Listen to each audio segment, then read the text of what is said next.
Better make my finishing touches before the deadline creeps up. Hold on. Am I streaming? Live. Yep. What is up, Monster Guys? Welcome back again to the Impact. We are going to be doing Kaveh's Hangout event. Where's my... Gotta go into my stream. Not again. Let me turn on my chat. Wish I could do this beforehand, but apparently I can't. Okay. Well, let's get into it. Ooh. Imagine I didn't have enough keys. Begin Hangout event. The ability to appreciate beauty is an important virtue. Exactly. I'm gonna bring out your beloved, I'll hate them. Let's go.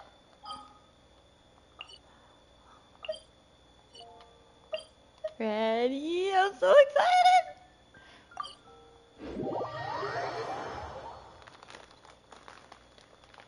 Oh! He's right there! I've taken a look at your proposal. It's much better than the ones you showed me before, but I'd still like to make some changes. I hope you don't hear me crunching on something, like I'm eating something. Oh, come on, not again. Isn't this the 6th proposal I've shown you? What's your issue this time? It's a bit hard to put into words, but the design still doesn't look quite right to me. I have to say, that's a terribly vague and unconvincing explanation. Please enlighten me. What would feel more right to you? For starters, don't you think this roof is jutting out a bit too far from the top? It looks almost like the head of a fungus. This door, too. I don't think it needs to be nearly this large. If you could reduce it to around my height, you could use the leftover materials to construct a few more rooms. The roof and the door are the most fundamental parts of a building. If we were to change them, then what would be left of the design? Even if the soul of the building won't be lost, all traces of architectural style would be gone. Anyone with the slightest inkling of architectural knowledge would know to leave them alone. Oh, I understand the principles of what you are saying, of course, but the truth remains that I'm still a bit unhappy with the design as is. Is there anything else that you can do? Oh, actually, I just got an idea. Can we get rid of all the extraneous sections on the roof, so the whole design will just be one vertical structure, similar to that of a tree trunk? What? Don't architects often say that symmetry makes everything more balanced and pleasing to the eye? This way, the proportions will be completely balanced. I really don't know how you managed to come up with such a ridiculous idea. Wait, don't tell me. Someone hired you specifically to commission me and put me through the ringer? Come to think of it, though, I really don't think I've gotten on anyone's bad side recently. Anyway, that's it. I will not be working on this commission anymore. Goodbye. Maybe you can find yourself some other genius who'll be able to satisfy your demands. Hey, young man, please wait! Oh, wow. He lost all hearts, too. Kaveh looks like he's in a bad mood. I should go check up on him.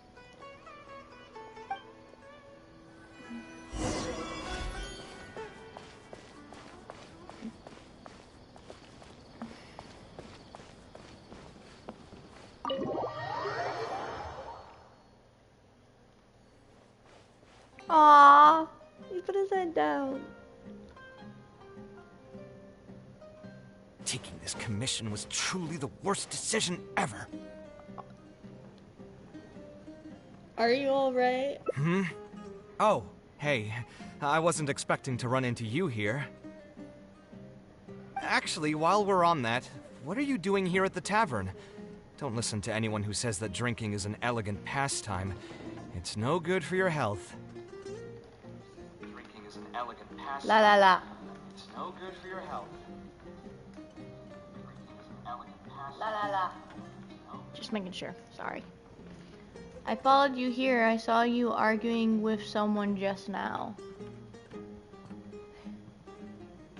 Which one should I say? I don't want to seem like a stalker. So you saw all that, did you? Ugh, I thought I was in the clear. I made sure to double check that nobody I knew was around. Anyway, thanks for looking out for me. Honestly, it wasn't that big of a deal. I'm used to it by now. Stress is just an inescapable part of being a working adult. Boss, I'll have a glass of wine, same as last time. Do you want something too? I'll put it on my tab. No, I'll have a glass of juice. Wine in a glass of juice, coming right up.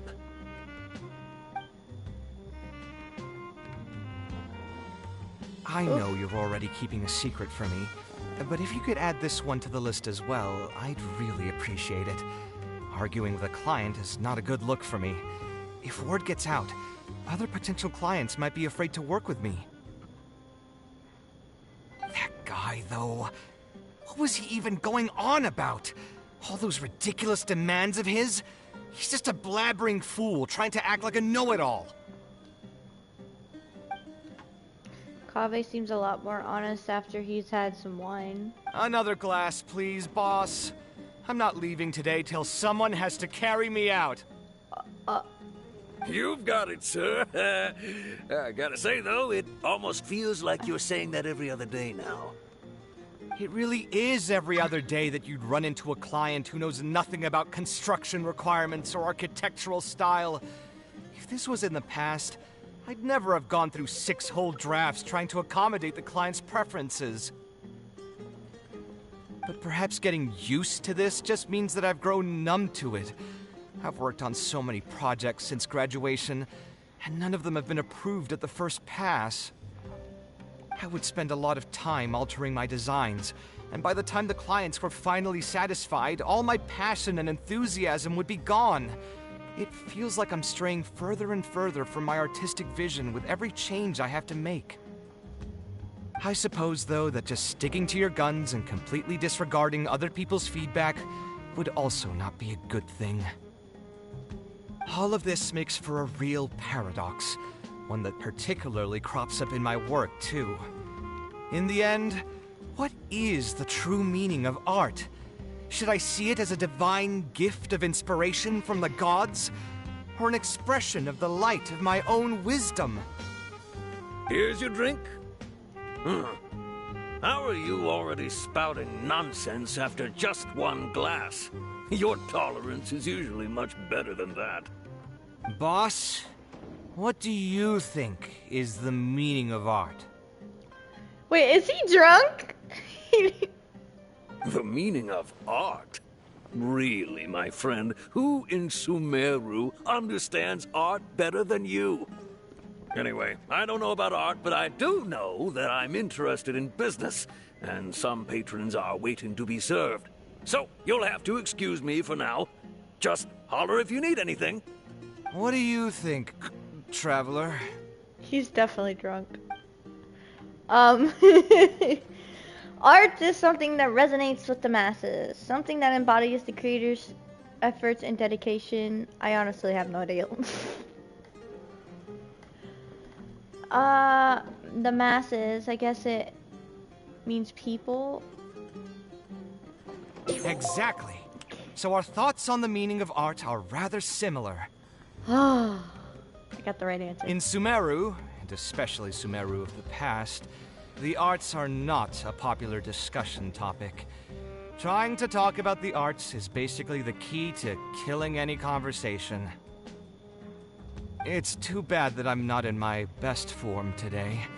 Otherwise, we could have talked about this for a little longer. Kaveh looks dejected and even the wine didn't help his mood. How can I help cheer him up?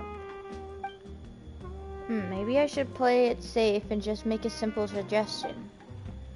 I'll help you convince the client to come to your side. Let's do something else and clear your mind. I want to do something else! Sounds great to me. I don't even want to think about this project anymore. But what should we do? It's probably not a good idea to just drink until I pass out here. Why did you decide to become an architect? How about looking into other careers? Huh? Where did that come from? I mean, it's not like it's some kind of secret. You probably already know some bits and pieces of my past. My mother is also an architect. I've always adored her drawings, and when I was young, I used to sit next to her and watch her bring all kinds of buildings to life on paper. You could say my interest in architecture just naturally grew with time. Would she be able to understand how you're feeling right now? Perhaps. In fact, I have also seen my mother argue with her clients, but she would always quickly find the motivation to return to her work. Unfortunately, I've barely had any contact with her since she remarried and moved abroad. Even if I wanted to ask her about her ability to stay positive after an argument, it would seem rude to barge into her life again over something as trivial as that. I did remember something else, though. When my mother left, she only carried some small personal luggage with her. She left most of the belongings in the house to me. At the time, she even told me that it would be great if I could learn a few lessons from her life experiences, so my life and career could go a little more smoothly. I hadn't quite come to grips with my emotions, and didn't really have it in me to go through any sentimental items, so I just packed anything with memories away in a box and haven't reopened it since. It's been a really long time. Now that so many years have passed, maybe I have finally developed the maturity I need to face those memories without losing my mind. Yeah, I should dig it out and take a look. Do you think I can come with you? Sorry, I've had too much to drink and wasn't thinking clearly. You're right. I should do these kinds of things with the support of a friend. Speaking of that, I can call you a friend now, right? Yes, absolutely! From the day one I saw you, yes! Either way, thanks for reminding me that I can invite you to come along. Had I just gone back by myself, it would have looked like I'm deliberately trying to keep things from you. Thinking too hard about the words is giving me a headache, so I'll just give it to you straight. Thanks to your advice, I have decided to put my current projects on pause for now, and spend some time trying to rekindle the passion for my craft. If you want to stick around and see how this will turn out, you'll be sure to encounter some bits and pieces of my past. Do you think you'd find that too boring?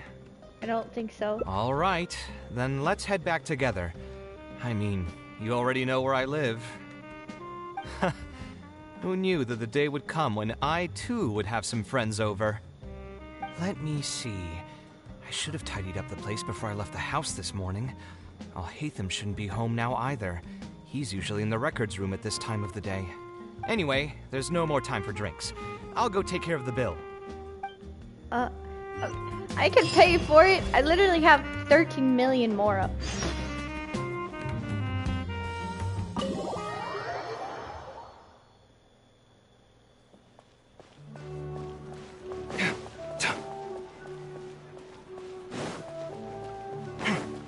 Wait, why are you burning? I don't get it.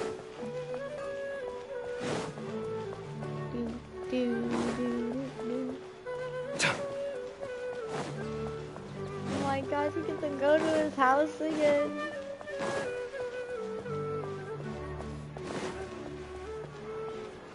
Hold on. Oh, his house is always at the side of this.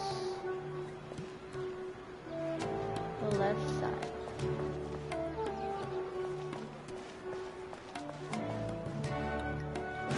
Red vase. Try to remember where their house is. Alhaitham isn't in, so feel free to sit wherever. I'll bring out the box.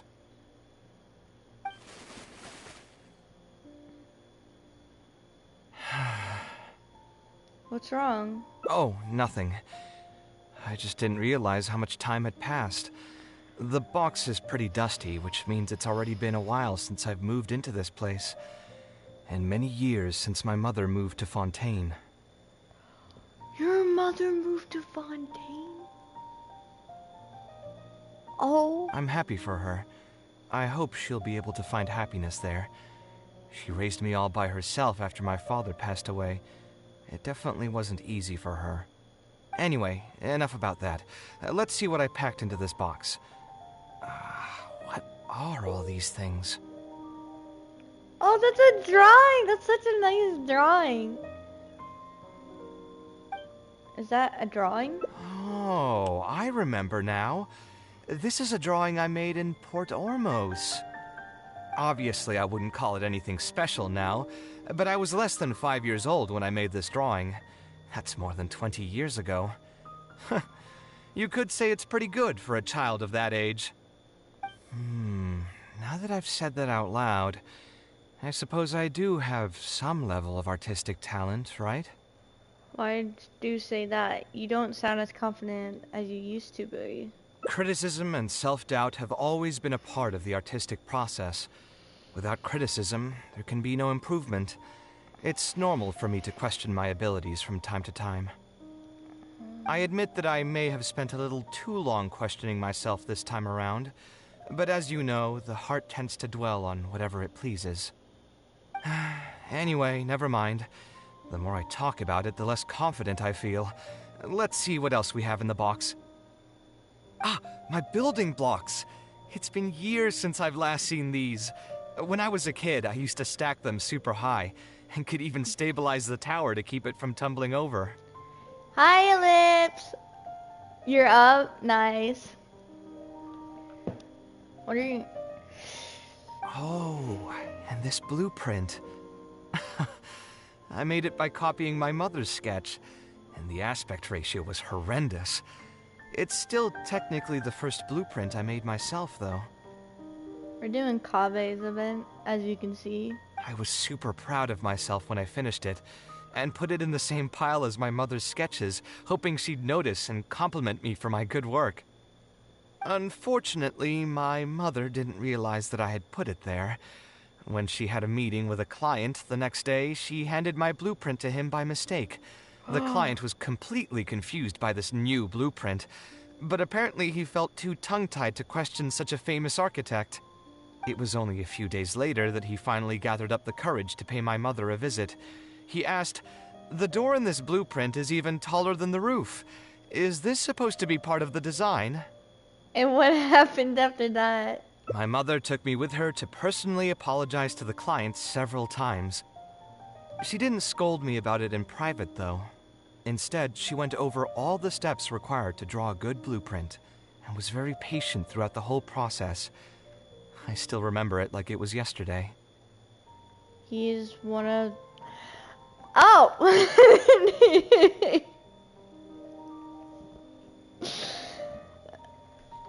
I don't know what to say about that. I guess I could agree with that, yes. Let's see, is there anything else left in this box? Huh. What was this again? A notebook with a lock. Is there a key? Ah, this is my mother's notebook. She used to write and sketch in it all the time. When I was a child, I used to be super fascinated by this notebook, and always pestered my mother to let me read it. After asking her a few times, she told me that I could read it as long as I could guess the password. Huh. Wonder why she didn't take this notebook with her. Did she leave it to me on purpose? Hold on, my stream on my tablet is like not... Oh wow. Did the stream stop? Ah, this always happens.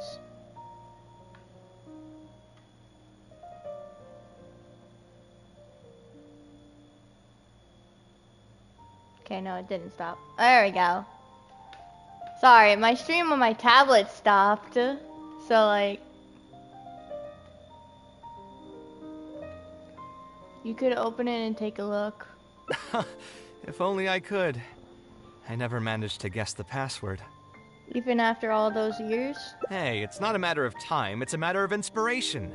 That's what we need to guess the password. Who knows? Maybe this time something will click in my head, and the answer will just present itself. Let me think. What could it be? Your name, your birthday. I could tell what you were thinking. Don't worry, I tried all the easy guesses a long time ago. I've tried my name, my father's name, my mother's name, my grandparents' names on both sides, and all of our birthdays. I've tried every name and number remotely related to my family. I've even tried stuff like love you Kaveh, take care, and yours truly. I've tried every cheesy phrase and well-wish in the book, but this lock has refused to budge. Huh. I wouldn't try that route again. I have a hunch that it won't be that simple. Also, if she really did use something like that, she'd never hear the end of it from the folks over at Haravatat if they ever found out. You can try asking some of her old acquaintances, then maybe we should... So we could find someone who was close to my mother and see if they might know anything? I see what you're saying, but who should we talk to for that? My mother was never really the one to be social. My father was the one with more friends, but all those connections were severed when he died. Let me think. Is there still someone at the academia who would know my mother? Ah, actually, there is someone. Professor Zaha Hadid. Who is that? Huh. You've never really heard of her? She's a famous Kasharwar scholar and leading expert in formal garden design.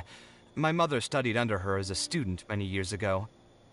Professor Zaha Hadid published many works during her career, so I was able to learn a lot by studying her essays.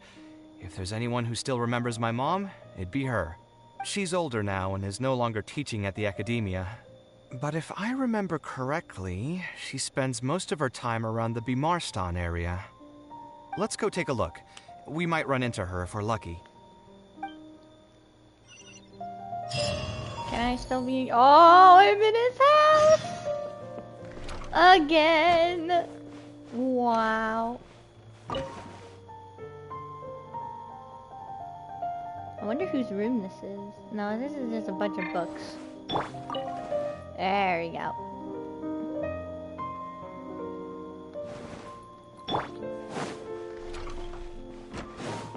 Oh. Ah. I wish those doors could open so I could see what's in there.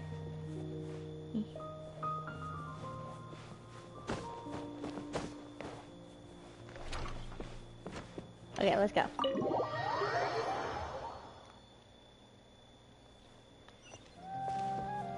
Yep, can't go back. His house is near this place.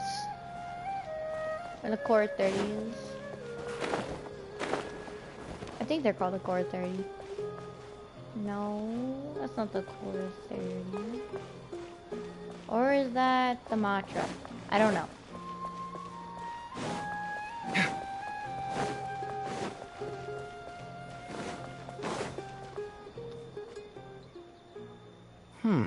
What am I supposed to do now? Forget it. I'll just head back. The house should be opened in the game, not just events or quests. Alright! It should be!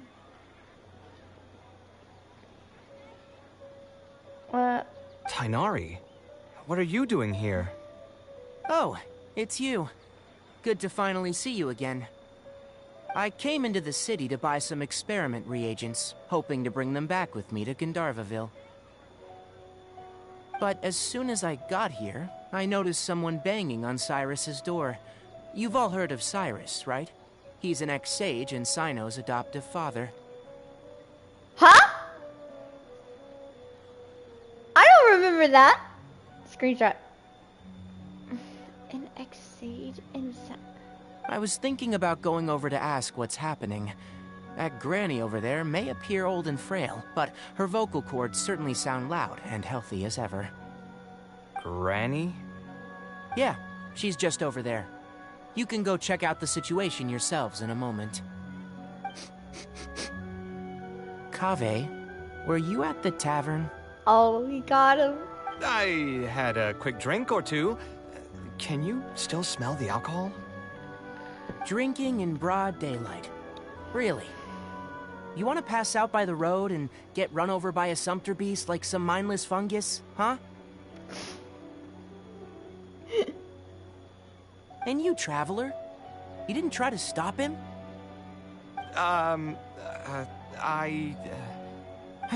You look like a wreck, Kaveh. What happened? Are you feeling down again? You know what? I'm hosting a meal at Pardistii tomorrow evening. Do you want to come? Yeah, my chat's always delayed. I can't fix that because chat has something to do with Wi-Fi, and I always have terrible Wi-Fi. Huh? Oh, I had no idea. Let me think for a moment. I'll come if I can find some time. I got lectured by Tainari. All right. Then I'll plan on reserving 2 seats for you. I'll be heading back to Gandharvaville for now. I have a feeling that argument over there is going to continue for quite some time. It might be best if we don't get involved. A granny who lives nearby. Let's go take a look. You don't remember that either? I think we're just finding that out now for Cyrus. Oh, there's the granny. Ha! So, plan on keeping yourself locked in there, huh? Fine by me. If you're not going to come out, then I'm not going to leave. Oh, she's feisty. My tomato was growing so well, it had all the potential to become the best tomato this year, and you cut it straight from the vine. I already told you I had nothing to do with it.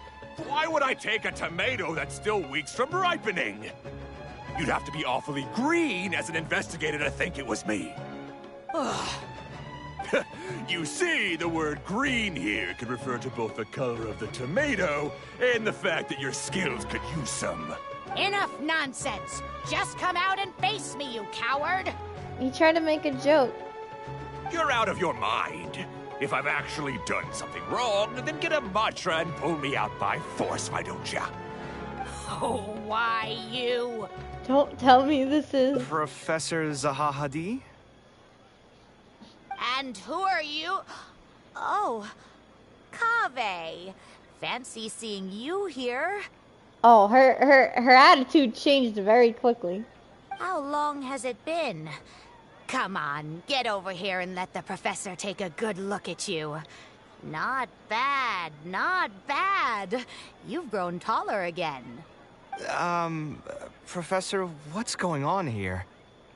It's no big deal, really. A few of us old scholars got bored in our retirement and decided to put together a vegetable growing competition. At the end, whoever loses will have to go up on stage and do a performance for the winners. Which brings us to our current predicament.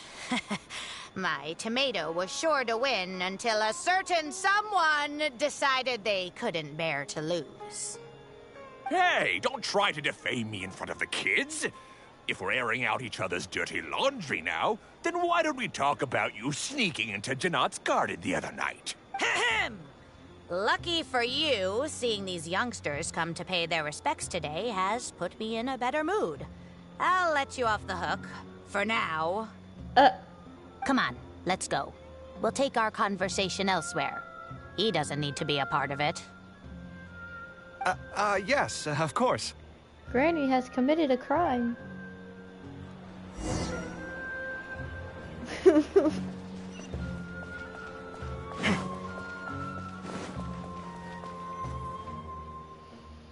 Is Faranak still doing well? Yes, as far as I know. She left for Fontaine some time ago and started a new life for herself. She's still doing work related to architecture, though.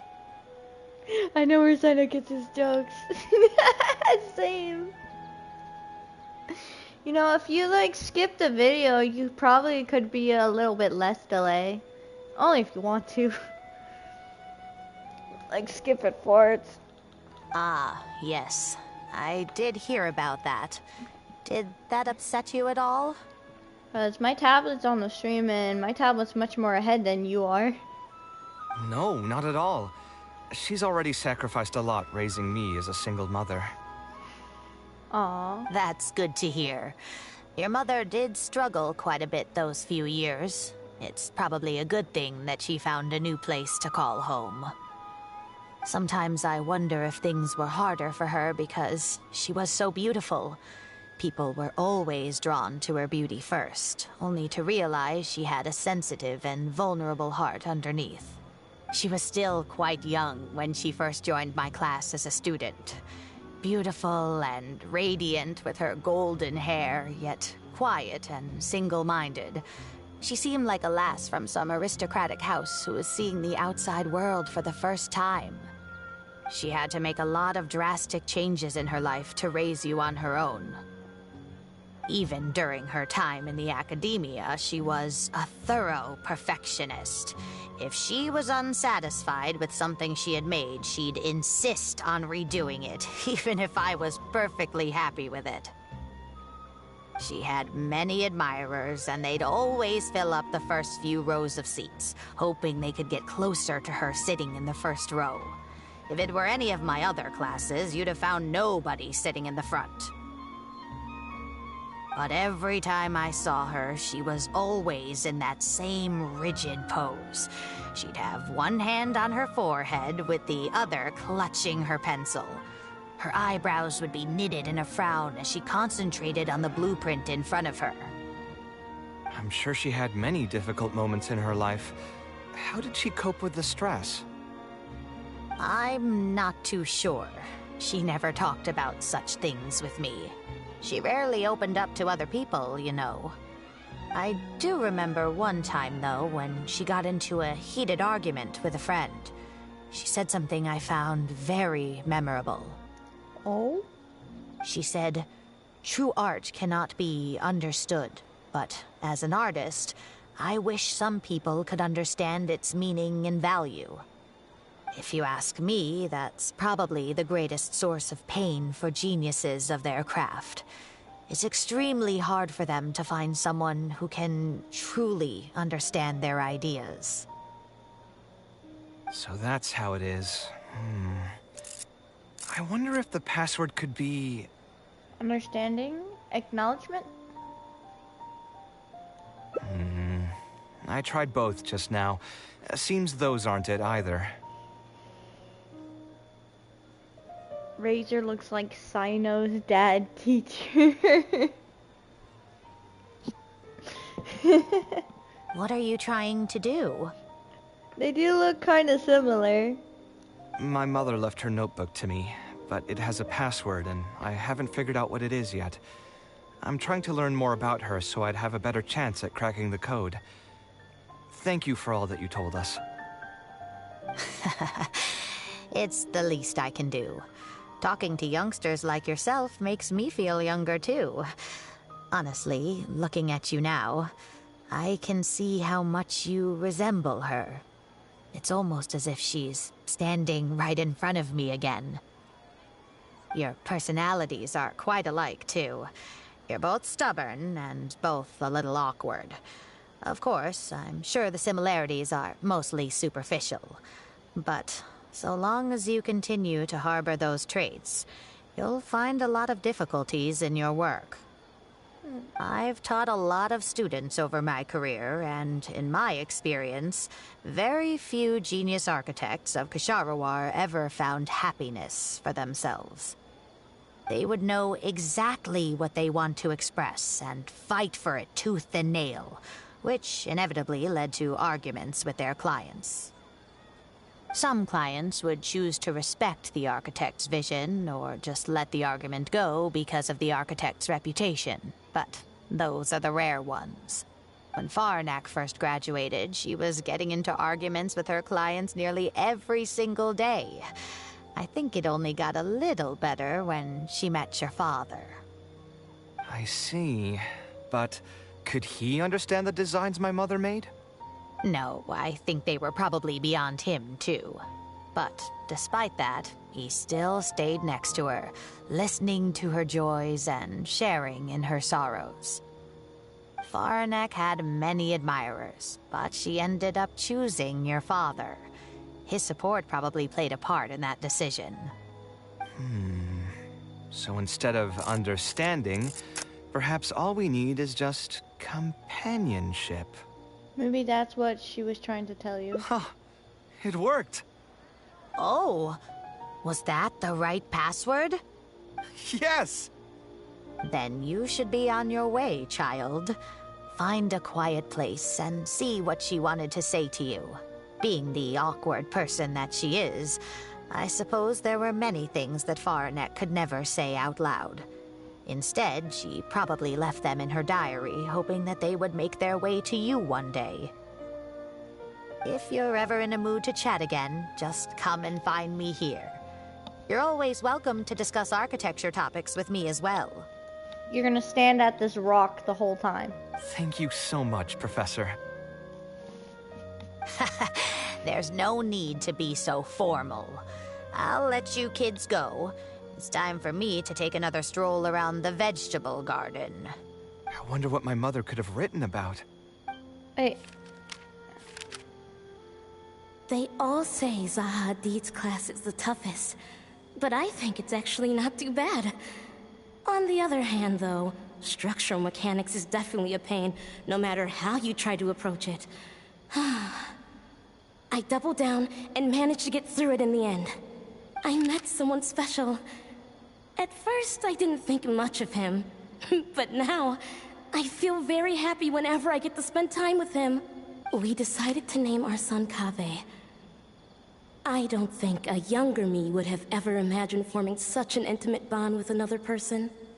Back then, I lived only in the shadow of myself, as well as that of the dream in my heart. The bad news came. And even though it's been several days now, I still can't bring myself to come to terms with what happened. My eyes are so swollen it's hard to see. What if they're all lying to me? And this is just a long, cruel dream. I don't know if I should feel bad about this. I'm just the viewer hearing all their secrets right now. But I have to face reality. I still have someone to take care of. No matter what happens, I'll do my best to raise my son on my own. She acts like your Nana? What's a Nana? Is that a grandma? Huh? Is this a drawing? Seems like it was done by my mother. Oh, look at that! Look at the ears! It's a Tainari. And is the blonde hair Kaveh's father or the other dudes? I can't tell. Whoa. This blonde man was probably my father, but who are the other people in the picture? Huh? Why do a few of them look somewhat familiar? Yeah, they do seem familiar. How do you think they're familiar, Traveler? From the dates in the notebook, she probably drew this more than 30 years ago. I hadn't even been born yet. Maybe we were thinking too much. Oh, there are a few lines written in the diary about this as well. The one who invited us to the gathering is a talkative woman. Including us, 3 couples showed up. There was also a person who came alone. The talkative woman introduced everyone to each other. She spoke really quickly, so I couldn't quite catch everything she said. But I also didn't feel like asking her to repeat herself. My husband seems to be friends with the man with long ears. I couldn't really join their conversation, so I've resigned myself to sitting in a corner and drawing in my notebook. See. Oh. Wait. It was a man?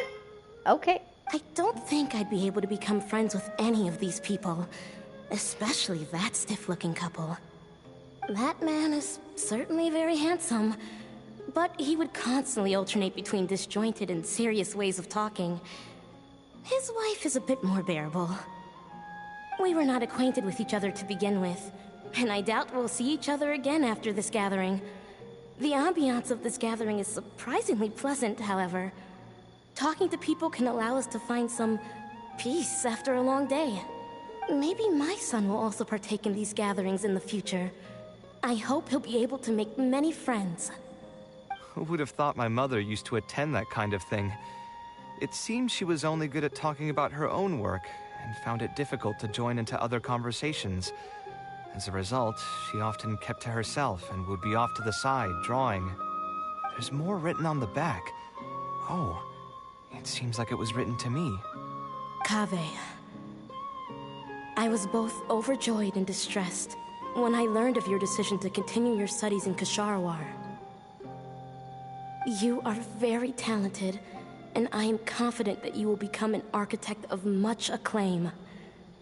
However, the more talented you are as an artist, the more misery and anguish you may encounter. No one will be able to help you during your journey as an artist. But outside of your life as a creator, you can learn to form connections with other people and enjoy many other things in life. It's the only way to alleviate your suffering. Whenever you feel down, seek out a friend to sit and have a chat. You can accumulate joy and fulfillment by spending time with them. The positive feelings you gain will get you through the long and difficult years. Never forget that companionship is the most important thing of all. So that's the answer she prepared for me. She really thought long and hard about me and my future. Well, now that I've read her words, do you think I should accept Tighnari's invite and attend that dinner at Pardis Di? Wait, you were actually considering not going? The thought definitely crossed my mind. Although it'd be nice to get together with friends and chat the night away, I don't want to bring down other people's moods because I'm sad. Besides, don't most people hate the feeling of seeing their friends troubled and being unable to help? And what's worse, nearly all of my problems can't be easily resolved with some encouraging words or gesture. And don't forget, I'm also older than all of them. As their senior, I should appear to be a bit more responsible. But Tighnari saw right through you. It's no more for friends to take care of each other. Huh, you're right. I really didn't expect to run into him here. I swear, his nose must be just as sensitive as his ears. Well then, I guess it's best that we go and join him for dinner. That means I'll owe him yet another meal now. You know what? I'm not going to overthink it. I'll see you tomorrow at Pardis Di. Yeah.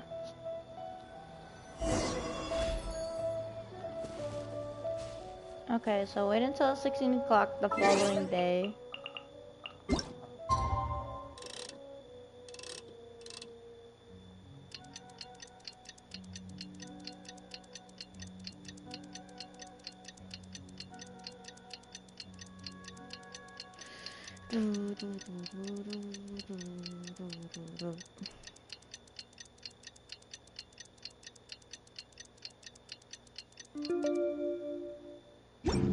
My latest design's getting there, but there's still room for improvement. Better make my finishing touches before the deadline creeps up. This way? Oh, it's all the way over there. I remember this place. When Our did it little start to machine rain? friend. I forgot his name. No, I forgot to bring an umbrella.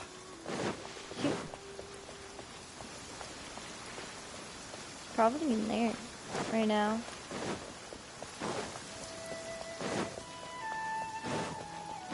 It was during like Tighnari's quest. Oh, Hatham also got my invite, right? Will he be coming to join us? That guy? He's never been a fan of social gatherings. I wouldn't get my hopes up if I were you. Oh gosh. I think Kaveh, I'm pretty sure that they should have... Did they? They sound like an old married couple. I agree. Are you sure? All right then. I guess we won't wait for him. Yeah, let's go. I mean, maybe we should give him a little more time. We can keep chatting for a while longer. Oh, sure. You still haven't told me, what's the occasion for getting us together here at Pardis DI? We're celebrating the end of the first phase of Kaveh's studies. I wanted to thank you all for the help you've given her along the way. Then where's Kaveh? She said she wanted to show everyone a bit of what she's learned, so she's still doing some last-minute prep at home. She'll be here shortly. Anyway, let's get started. To tell you the truth, I'm actually not so confident that the second phase will go as well as the first. The curriculum will become a lot more involved, and I'm worried that she won't be able to get through all of it. I was hoping we could brainstorm about it together before she gets here. I knew this wouldn't be just a simple free dinner. Is that why you also invited Al-Haytham? Yes, I thought it would be good if we could all put our heads together about this. Anyway, let's take a quick trip down memory lane. What did you guys do when you ran into a problem that you didn't know how to solve? Or got assigned a project that you knew you weren't going to finish on time? Never happened to me. I'd just pull another all-nighter. You two are hopeless. Does anyone have a more useful answer to the question? Perhaps you could adjust the pace of the curriculum. Ooh, that's a good point. Confidence is the most important thing. Once you lose your sense of confidence, it'll become all but impossible to find the motivation to study. This could be a potential direction. I have already redesigned the literacy curriculum, and I was originally hoping to ask Al-Haytham for his opinion, but... It's very simple. Instead of focusing on the amount of material you would like to teach, focus on the amount the student would be able to remember. He's here! Wow, you actually showed up. I could probably count the number of times you've actually come to gatherings like this on just one hand. It's still more than the number of times you've managed to get a proposal approved on the first try. As long as you're still aware. So, what made the difference this time? Are you looking to drink your sorrows away with some friends? That's your purpose for being here, not mine. Don't project your ways of thinking onto me. So you're saying the only reason you came is to help Tighnari with his brainstorming? Precisely. Kaveh will have a long road in front of her. Hey, just to get one thing clear. Even if Kaveh manages to make her way to the academia, we cannot let her enroll in Haravatat. Kshahrewar is obviously the best choice for her. She's been a trainee forest ranger for so long, she'll definitely be good with her hands. What are you saying? Spontamad is the better choice. It's where I graduated from, after all. Then what about Amorta? That's the darshan her master actually graduated from.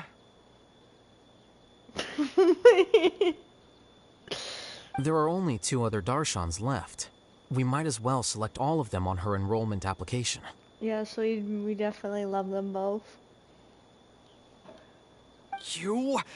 I'm trying to have a serious discussion here. Traveler, you aren't associated with any of the 6 darshans.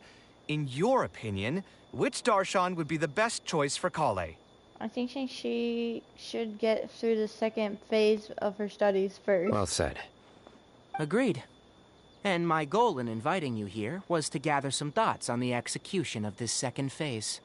Phase 2 far exceeds Phase 1 in both curriculum complexity and the speed of instruction. I hope Kaveh has prepared herself for what is coming. Hey, what are you thinking now?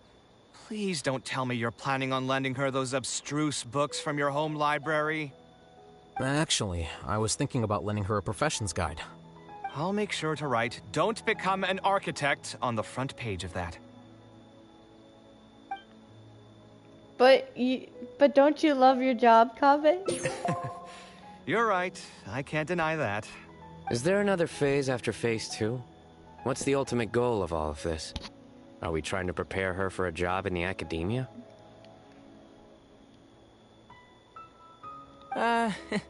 We don't need to think that far ahead.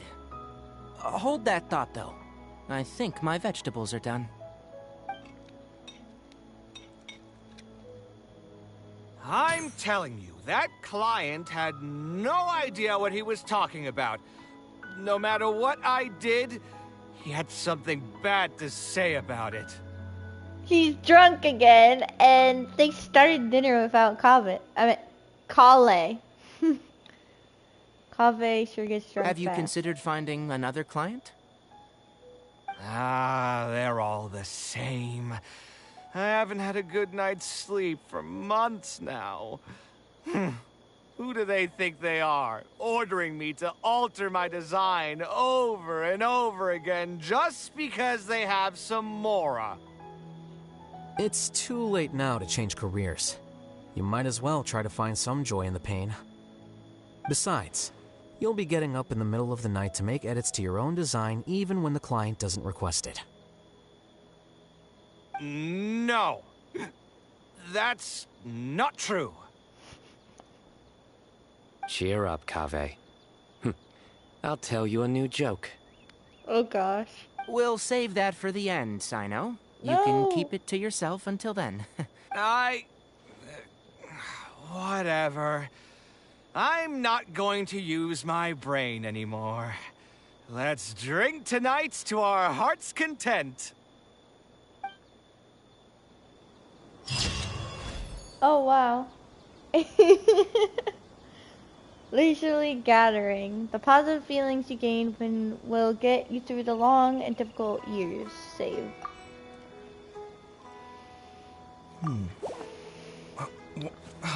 Where's my key? Not again. Okay. That was fun. No. Quest. We still have loads of hangout events to finish. I have finished more of all the guy ones. I need to finish the girl ones. I did do Diona's quest and saw you. Let's focus on Kaveh for now. Oh wow. How much does he have? Very little. Okay. Wait, this one leads to another one.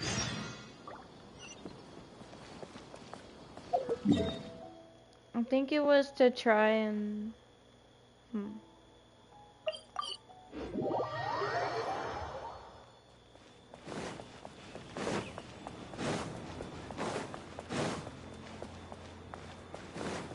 We get to go in his house again! If we can't go in his house, we can use the hangout event to go in his house every time.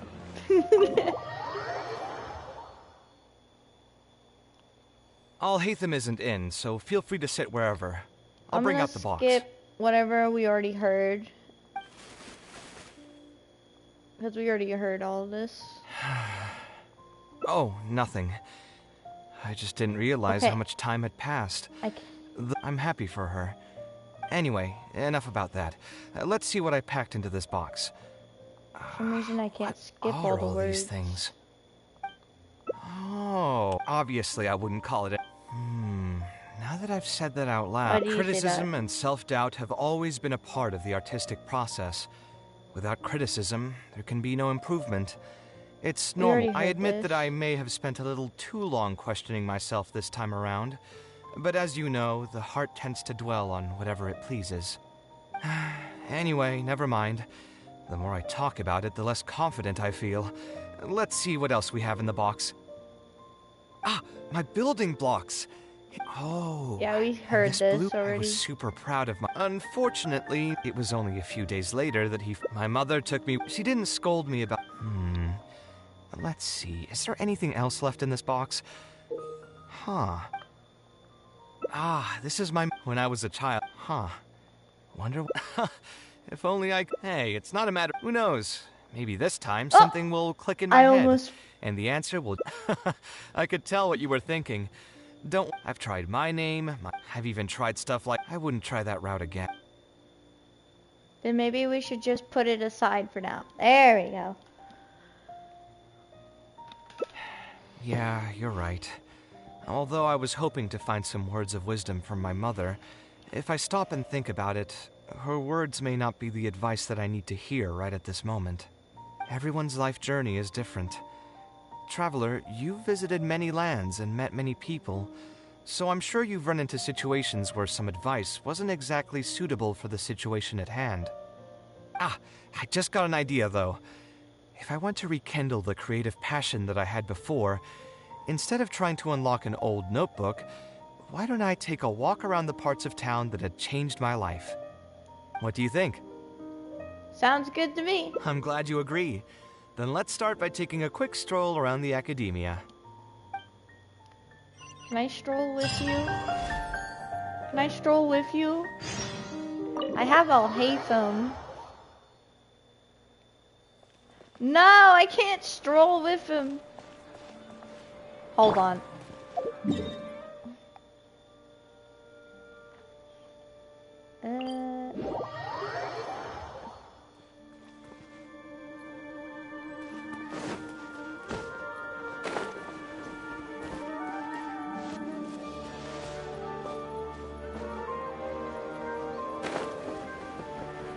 We have to go inside the academia?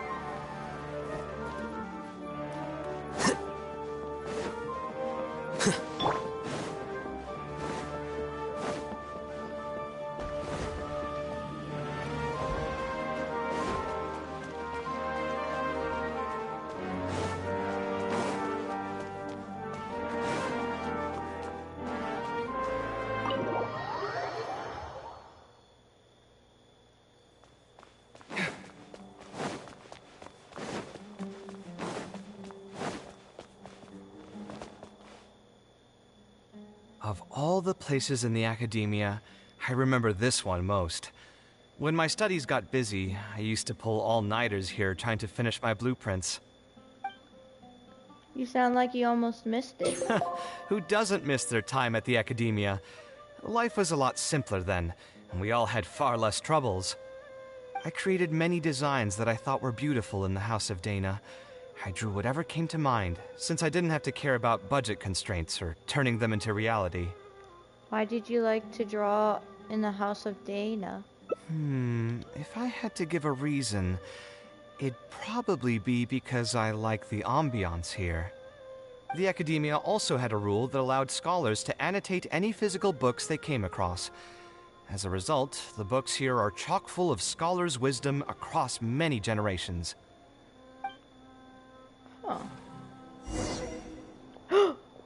No! Dang it! I can't change that. I hate them.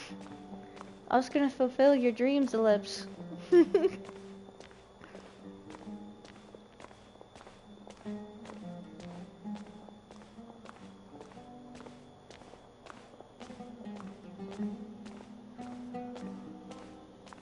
Oh, here, this is a great example.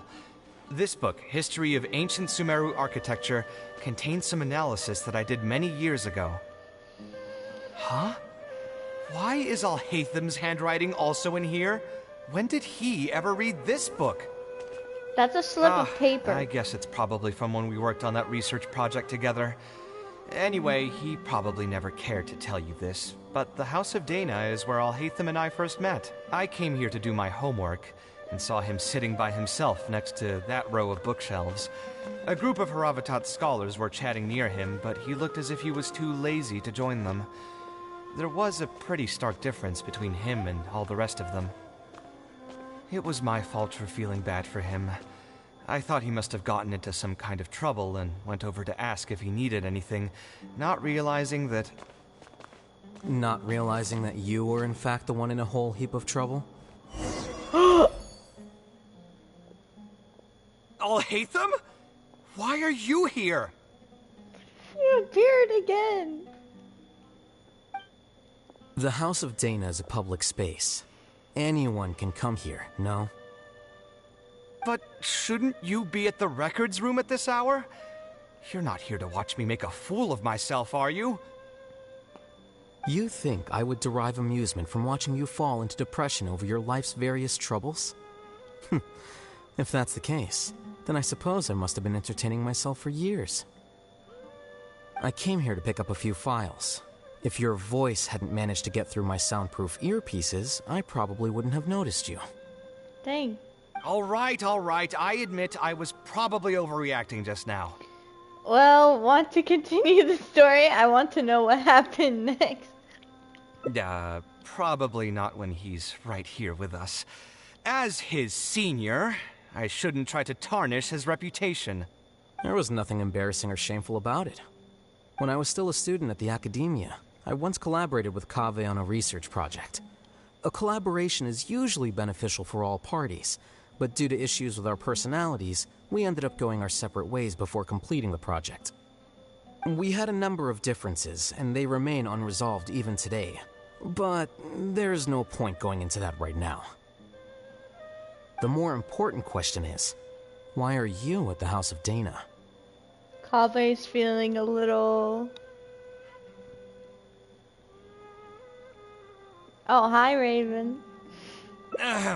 As a senior scholar, isn't it my responsibility to offer my friend a quick tour and explanation of the academia's architecture? I see. Then let me guess. Your next stop will be the pavilions around Razan Garden? Our famed architect sure loves showing off that corner to all his friends. Oh, and Kaveh, a lot of the books you annotated have been moved to the innermost section of that bookshelf over there. You'll have to dig them out yourself if you need to find them. Huh? But why would you know that? Don't tell me you finally had an epiphany and realized that there's great virtue in respecting your elders' work. Dang. Oh. I don't know if I'll be joining. Sure, if that will give you some self-confidence. Leave any words of thanks you may have to the ex-Grand Conservator. The last time he was here, he was complaining that he had received reports from current students. The main grievance being that the annotations are too long and difficult to read. As a result, the books you annotated have been moved to the back shelves. What? But all of my annotations were extremely important. Instead of reporting me, they should have been thanking me for my service. The notes that I took, they couldn't have asked for a better analysis of those books. What kind of crazy stuff happened, Raven? Okay, just you wait. I'm going to fix this right now. I'll dig all the books out and return them to the proper shelves. Oh, we'll wait. Waiting is about all we can do. Anyway, you were about to say he's feeling a bit down? He was... You care! He was put through the ringer recently by a particularly difficult client. Put through the ringer. What an interesting phrase. I assume he used those exact words himself? It doesn't seem far from the truth, though. Yeah, I remember he wants to cure his sister. He probably did suffer quite a bit, that's true. He always spends a lot of time editing his proposals, with the goal of satisfying as many of the client's preferences as possible. But the satisfaction of one client will not translate to general satisfaction with his work. Many problems in life can only be solved by a fundamental change of attitude. As the leading genius of Kshahrewar, Kaveh should have both the right and the confidence to reject any unreasonable demands. There are plenty of architects in Sumeru who are inferior to him in skill, yet far more irascible in temperament. What's more, there are plenty of people who look up to such individuals as paragons of staying true to one's principles. Is Kaveh hiding somewhere? He needs to hear this. He's complimenting him. So the problem is with Kaveh? Clearly, his predicament is inevitable, since he holds other people's feelings as more important than his own. Of course, each person is different, and we should respect the paths that they have chosen for themselves. Admonitions will serve no purpose. People tend to succumb to familiar pitfalls, and this is especially true for those who believe it's their duty to carry more burdens on their shoulders.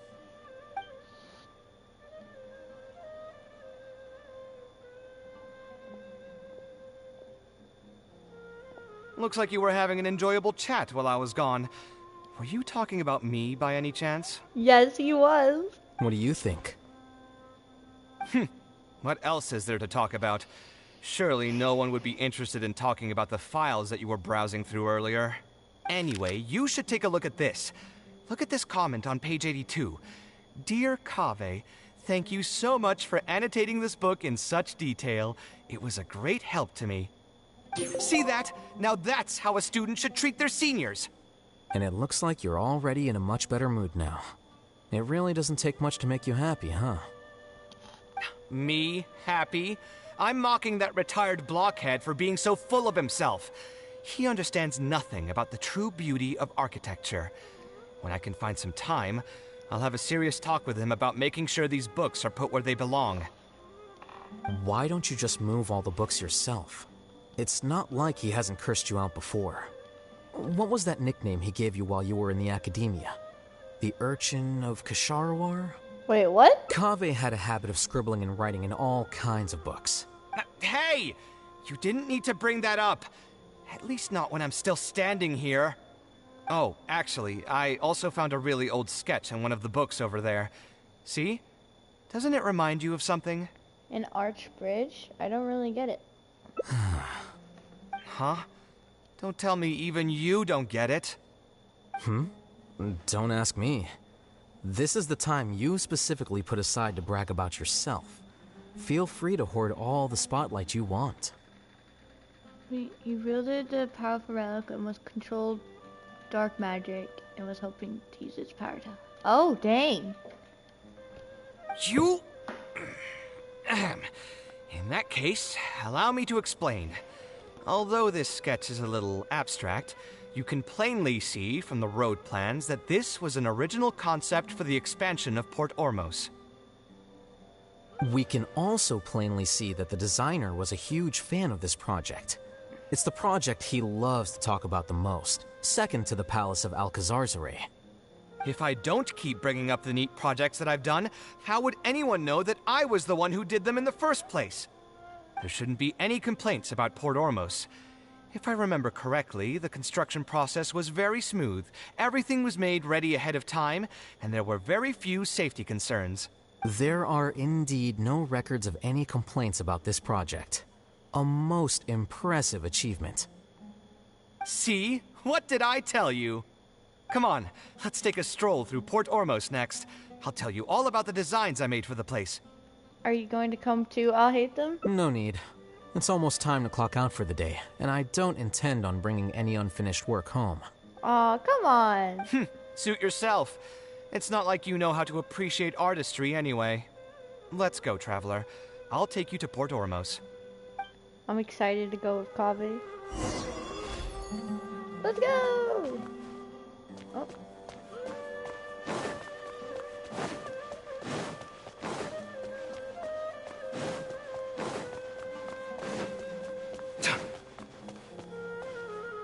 Go up, go down. Let's just go to Port Ormos. But dang, he can control dark magic? Did he die, Raven? Or is he still alive? Is his sister okay?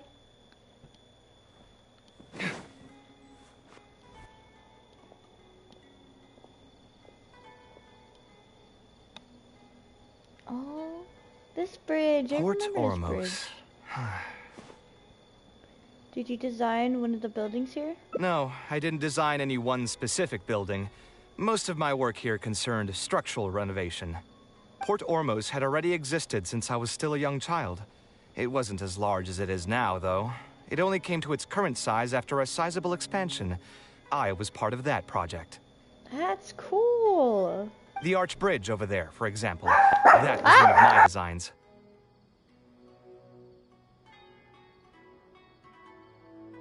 How did you come up with the idea for it? When I was first tasked with the project, I decided to reference the growth patterns of nearby trees to split Port Ormos into 2 levels. My goal was to improve the overall utilization of space. We ran into a lot of issues during construction, but thankfully, we were still able to achieve the original vision. Residents can now behold all the ships entering and leaving the harbor from the vantage point of the bridge, while visitors can recognize the site of Port Ormos from a long ways away. I was still young and new to the trade back then. I could hardly believe that an idea in my head could become reality and remain in the world for many years to come. The true cornerstone of the creative process.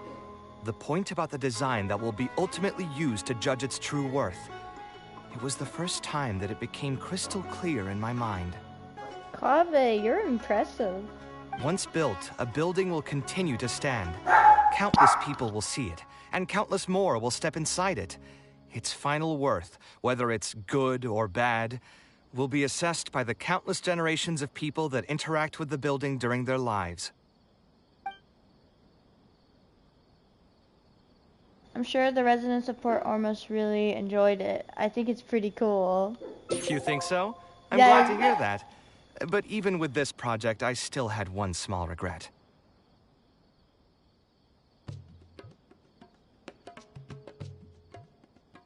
My budget was tight, and I was unable to use the higher quality timber I had originally intended for the design. I knew that some concessions on aesthetics would be needed as soon as I agreed to a proposal that prioritized the practical functions of the project. Us creative types know better than anyone that most projects cannot be completed without a few regrets. Even the Palace of Alcazarzaray was not perfect. So having no regrets would also mean you had no higher hopes for the future. Yeah, you're right. I should learn to look toward future opportunities and believe that any regrets I have can be overcome in time. We've spent long enough here. There's still one last place I want to go, but it's a little far. Would you be interested in a quick trip to the desert? I wouldn't mind. Great. Most of my projects over the last few years have had something to do with the desert, partially because there's a special place there that I often visit. This is a rare opportunity, so why don't you come along and see it for yourself? If you ever feel down, maybe you'll be able to go there and feel better too. We got full hearts. Oh, this is awesome. Sorry I have to keep muting my mic. People are coming in and out the door, so dogs keep barking. The desert. We're in the desert. Oh, the dune of magma. I've been here before. Many times. Who would have thought that so many primal constructs could have congregated here while I was gone? We won't be able to sit and talk peacefully with these guys around. Let's clear the area. Oh! Shoot! I didn't take my level 1 Kaveh off the team. Oh no, wait, they did it for me. Wait, this isn't my level 1 Kaveh. Site clear. Huh. Hey, yeah. I don't think so. Scanning. Ow! I can't. Let me weave you a verse. Come at me.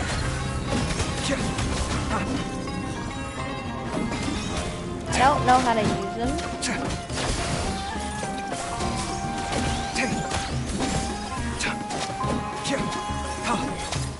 Where are they? Scanning.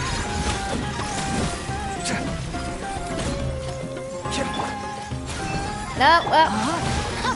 No, my sword. Rain cutter. Come at me.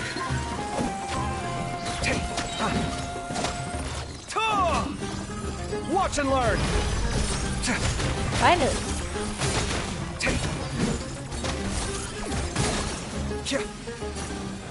There's more. Scanning. I see you. Rain outlines your fate. Let me weave you a verse. Come at me.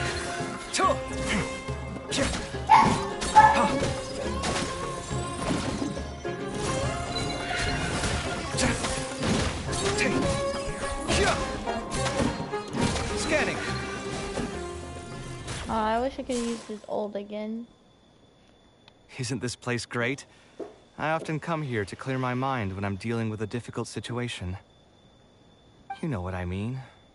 Everyone finds themselves in frustrating situations once in a while. Just take me as an example.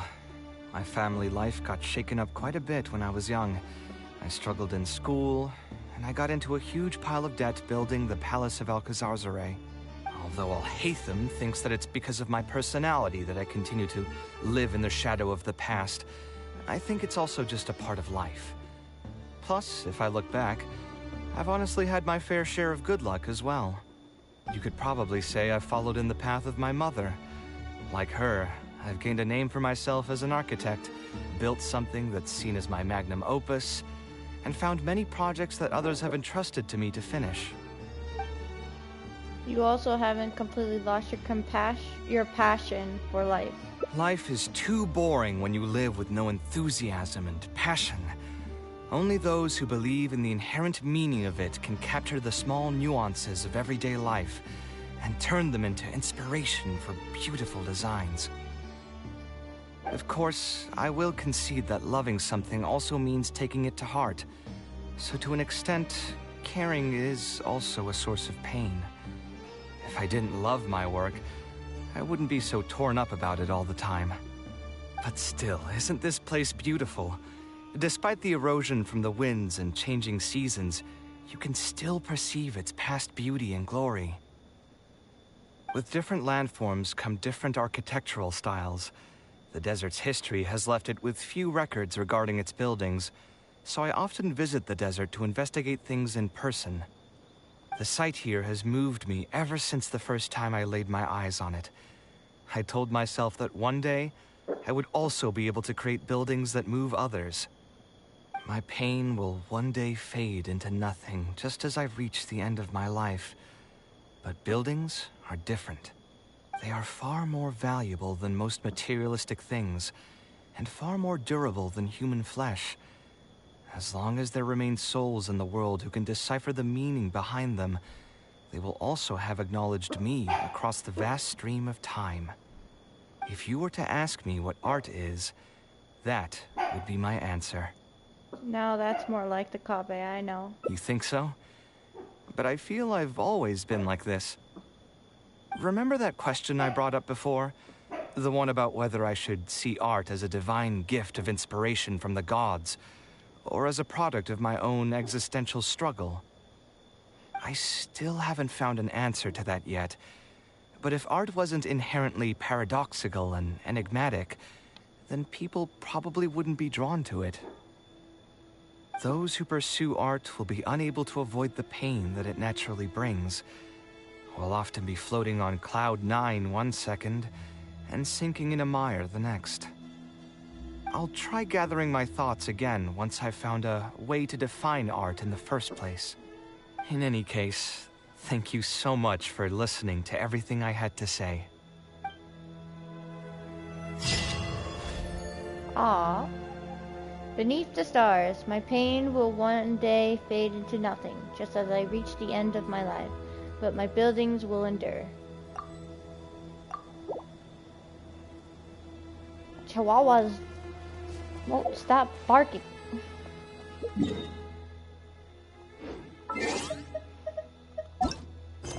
Is my chat still working?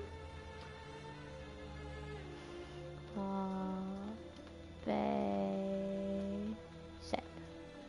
Yep, chat's still working. Okay, we're good. Just making sure.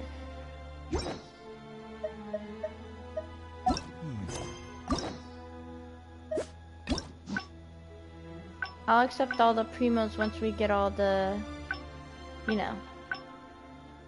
He doesn't have as many. I see 1, 2, 3, 4. How much does he have? He has 5. Okay.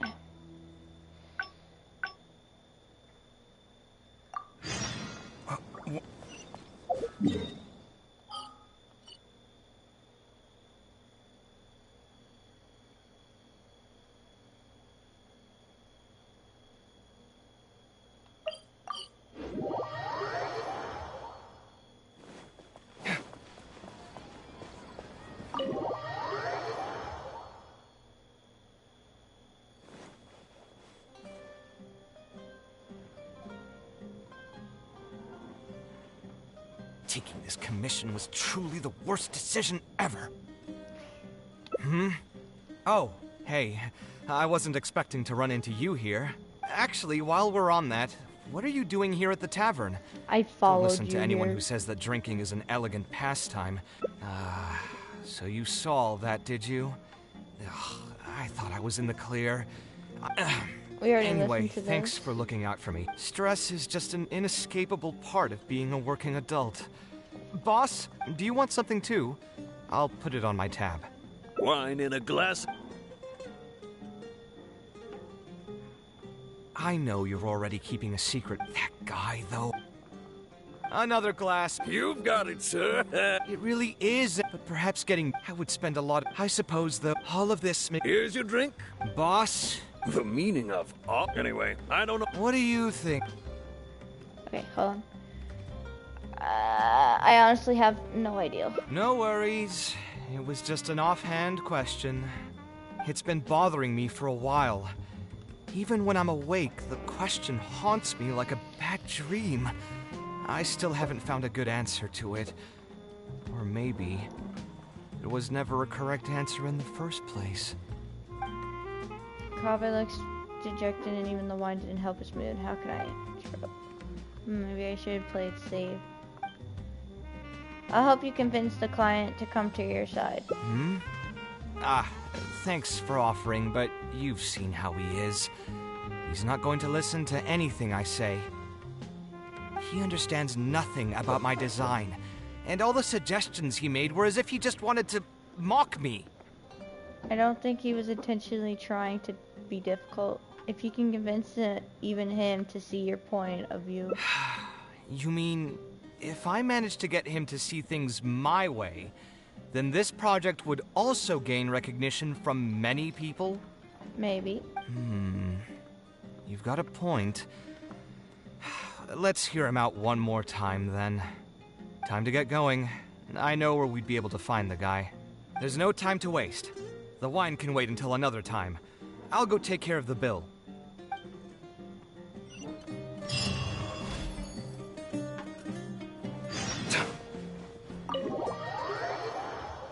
He's all the way over there. He was just right there. How is he?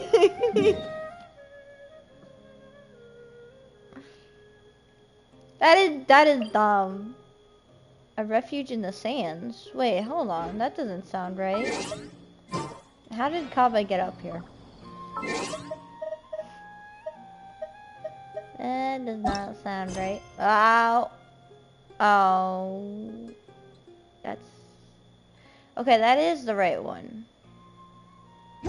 Okay. The title's weird.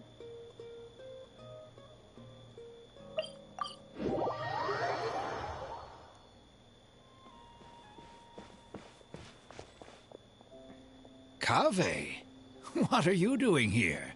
I've changed my mind. I was overreacting earlier. Can we try discussing the project some more? My apologies as well.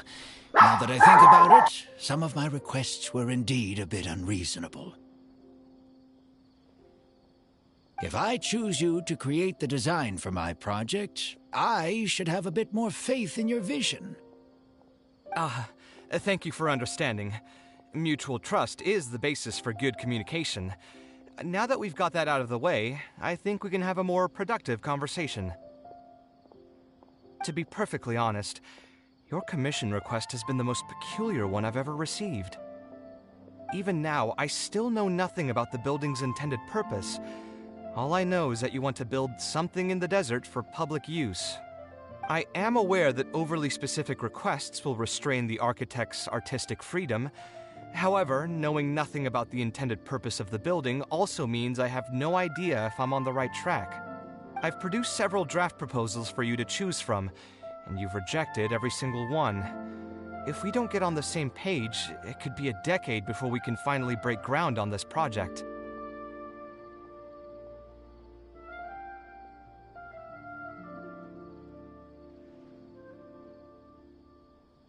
Yes, I've given this some thought already. I think we can go with the general direction of the latest proposal that you just showed me.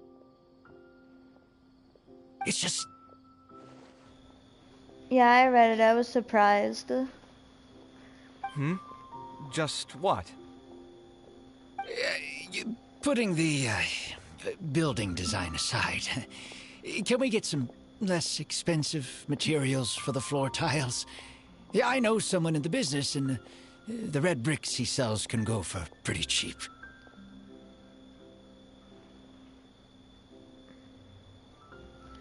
So me and Sebastian had to fight him, and Sebastian used the killing curse on him. Oh, dang! That sounds serious. The timber here as well. We should be able to find some substitutes. Please give me a moment. My head's starting to hurt again. Just please hold on for a second. So, let me get this straight. You want to reduce the cost of the project, right? But if we implement your suggestions, then I'm afraid we have to scrap the entire design. Architectural design cannot be neatly split into discrete parts. Any change to one part of the design will affect the quality of the whole thing. I decided to utilize high-end timber for this section because the weight-bearing structure requires the supporting materials to be durable and strong. Same with the tiles. Switch them out and the entire mural will have to be redesigned. More importantly, if we make such a change, both its practical functionality and aesthetic value will take a great hit.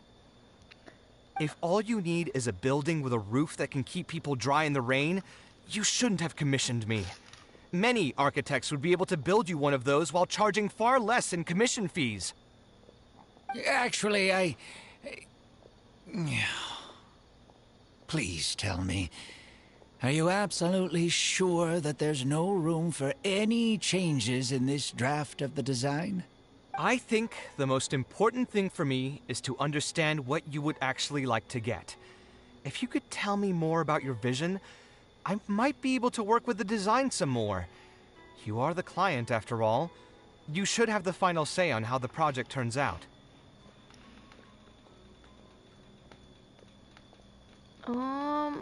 Maybe, Raven, maybe. I want to build something unique. Something quiet and warm inside. A refuge that can block out the world outside.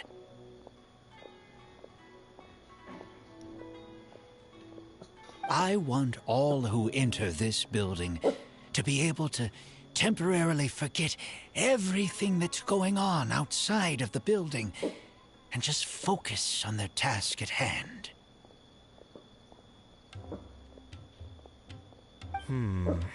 That's a bit more information than last time, but it's still extremely vague. To put it another way, every rich person who wants to build a mansion for themselves would request something like this. We've gone through many proposals, and this draft is already the cheapest one. Cutting costs by substituting building materials will not only detract from the overall effect of the building, it also won't save you much more in the grand scheme of things. Thank you for giving it so much thought. Please, give me some more time to mull over the budget. I'll get back to you once I've figured out a solution.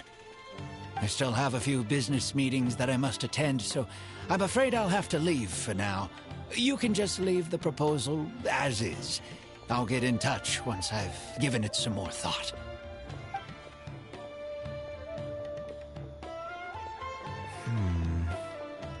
Why do I feel like he's hiding something? I also have a similar feeling. Should we follow him and see if anything unusual comes up? Is that really okay? I mean, what he does now is none of our business. He does seem really suspicious, though. He dresses like a rich person, but when you talk to him, he hardly sounds the part. He sounds super frugal, too. That's actually pretty common. Not all rich people are spendthrifts.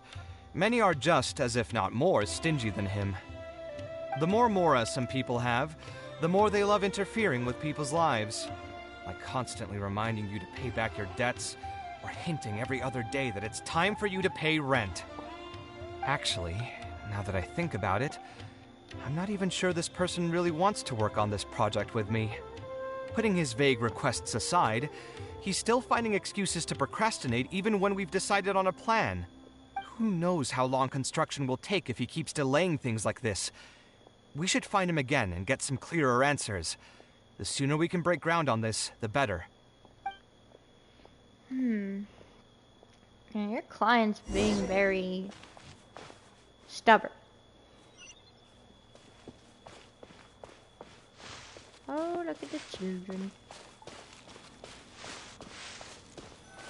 Huh? Where did he go? I could have sworn he went this way. Let's keep looking.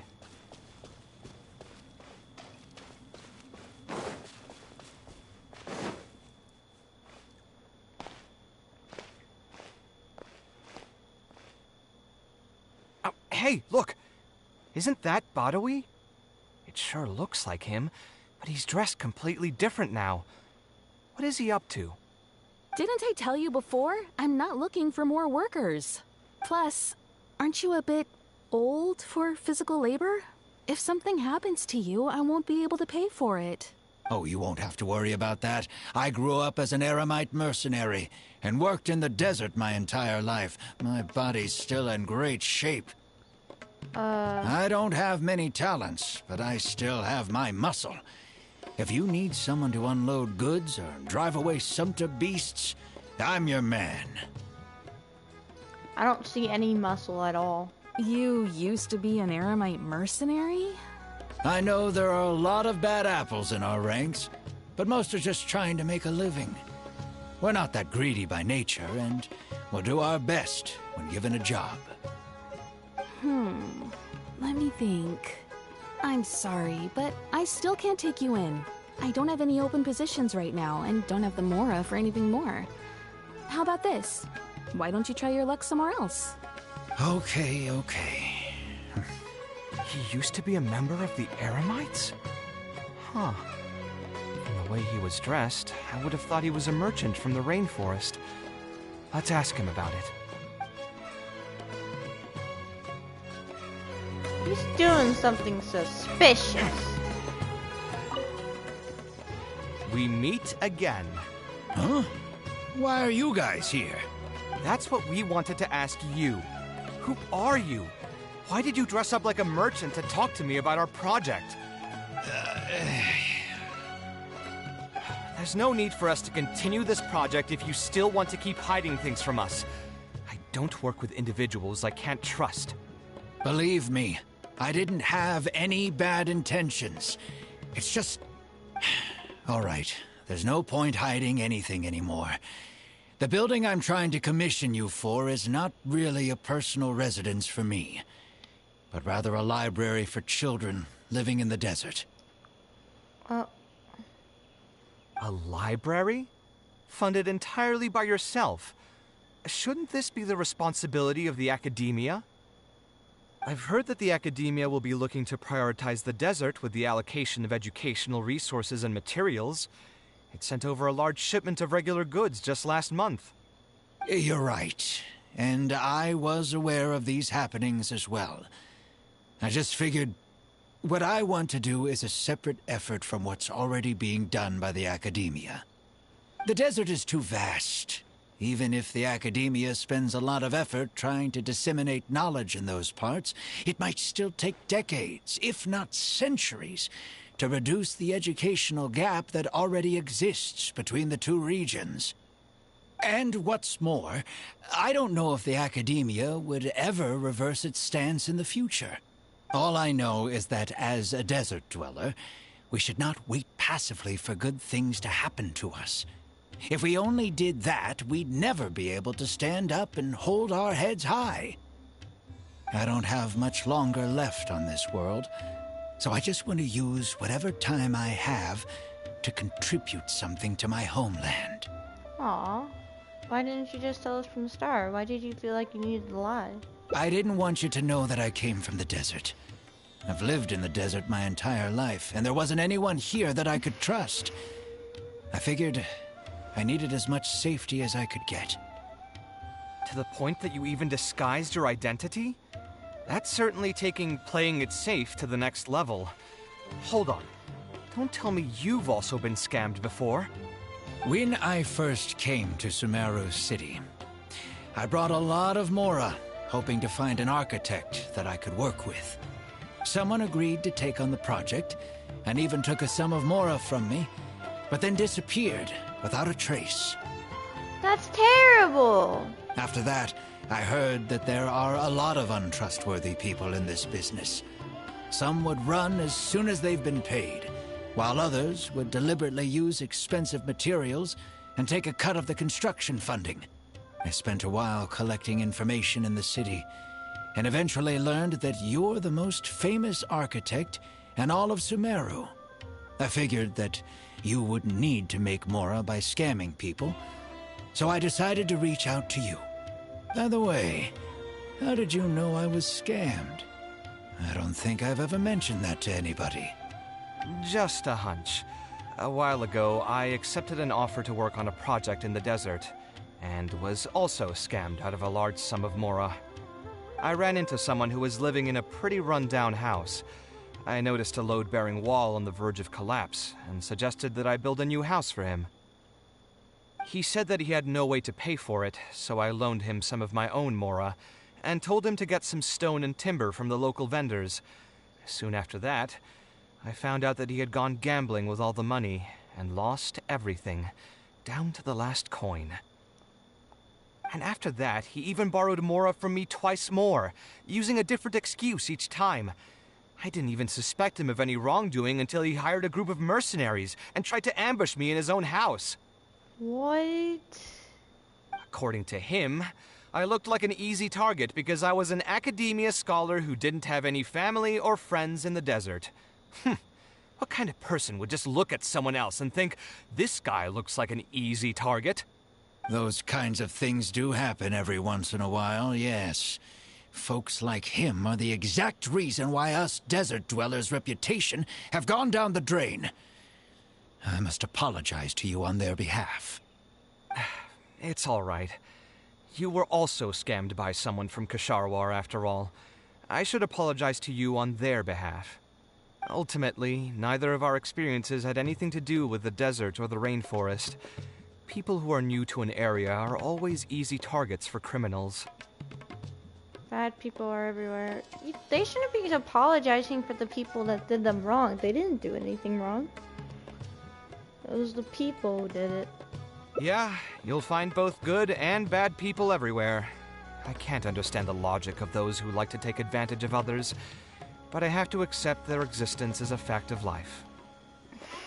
Anyway, I digress. Let's return to the topic at hand. Did you keep rejecting my designs because you thought I was deliberately using expensive materials to take a cut as a middleman? That's what I was afraid of initially, yes. I eventually understood that you weren't out to cheat me. But unfortunately, I still don't have nearly enough Mora to pay for the design you proposed. I've done the math, and know that we should be able to make it if we cut some corners. However, after our conversations, I can see that you're passionate about your design, and I'm quite fond of the proposal as well. So, I decided to try and see if I can afford your proposal as is. I've been looking for work every day, and in another month, I should be able to cobble together enough Mora to meet the budget. By cobble together, you mean you're going to spend your entire life savings on this project? But then, what will you do if something unexpected comes up, and you find yourself stuck with no emergency fund? To be honest, I haven't really thought about that. I mean, when you've lived to be my age and something happens, you can't really call it unexpected anymore. All I want is to build this library before I leave this world, so that the children of the future would have some books to read, and the desert dwellers would be able to learn their letters and pick up some practical knowledge. You seem really passionate about those projects. A while ago, I heard that the academia had decided to recruit a number of exceptional children from the desert. Of course, this is welcomed news. But as someone who spent their entire life in the desert, I still have a few concerns. I know the desert life, and can predict what the problems will be. Many children from the desert have had neither the interest nor the proper environment to learn. So even if the academia would take them in, once they enter the halls, they might find themselves surrounded by other children who look and act very differently from them. And as a result, they might become socially isolated. Yes, I can imagine that. My father passed away at an early age. Even though I had a good number of friends during my years at the academia, for some time I still sensed many critical looks in my direction. I'm sure a child coming all the way from the desert will have an even harder time. But let's bring this back to the building itself. I think you said that you want this building to be quiet and warm, with its doors serving as a solid barrier to block out the sound and fury outside, and allow one to focus on the book in their hands. Building it according to the current plan will be quite costly. Even if I don't charge you any commission fees, I don't think we'd be able to keep it under your budget. Any ideas on what we can do? Can we try a slightly different style? Would any other merchants be willing to sponsor the project? Sponsor the project? You mean convince wealthy merchants to join our cause and pool their money together to build the library? That does make sense. A library is a big project, and it's going to be hard to fund it with just a single person's mora. What do you think? If we can find others to sponsor the project, we could potentially increase the size of the building 2- or 3-fold. It's all fine with me, but where do you think we'll be able to find these sponsors? Well, you're right. If I really think about it, I'm not too familiar with many big-name merchants. Can we ask Dory? Her? Hard pass. With her shrewd and greedy personality, she would never put Mora into something like this. Maybe she can connect us with some of her contacts. Now there's an idea. She probably won't say no if all she'll need to do is to make some introductions instead of spending Mora. Let's go and pay her a visit. She's probably gonna ask us for Mora to give her connections.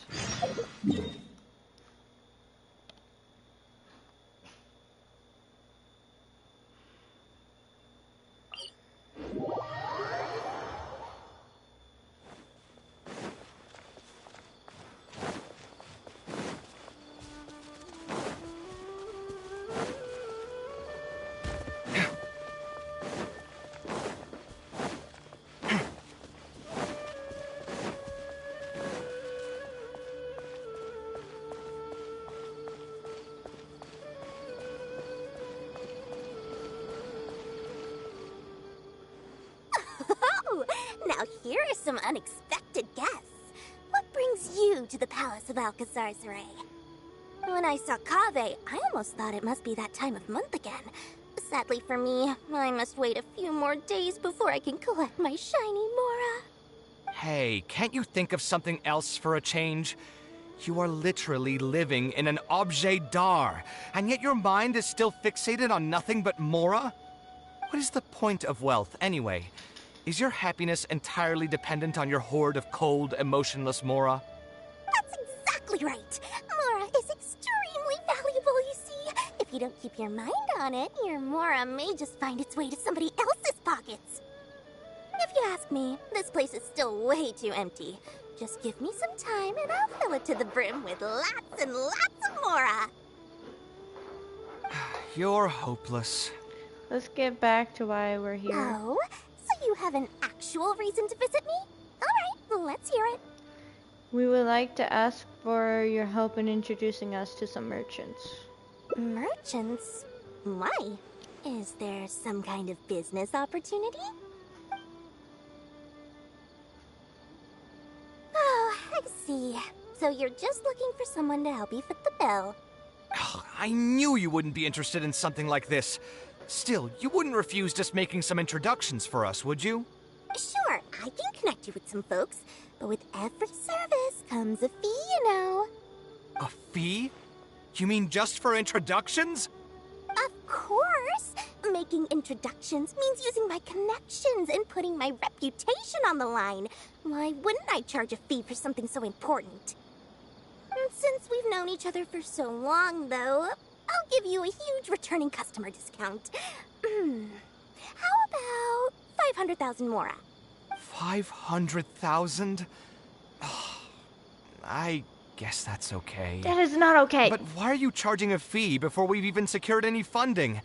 That just doesn't seem right. Besides, by helping us out, you'd be doing a great service to the public. Can't you take your mind off your mora even for just 1 second and focus on something far more important?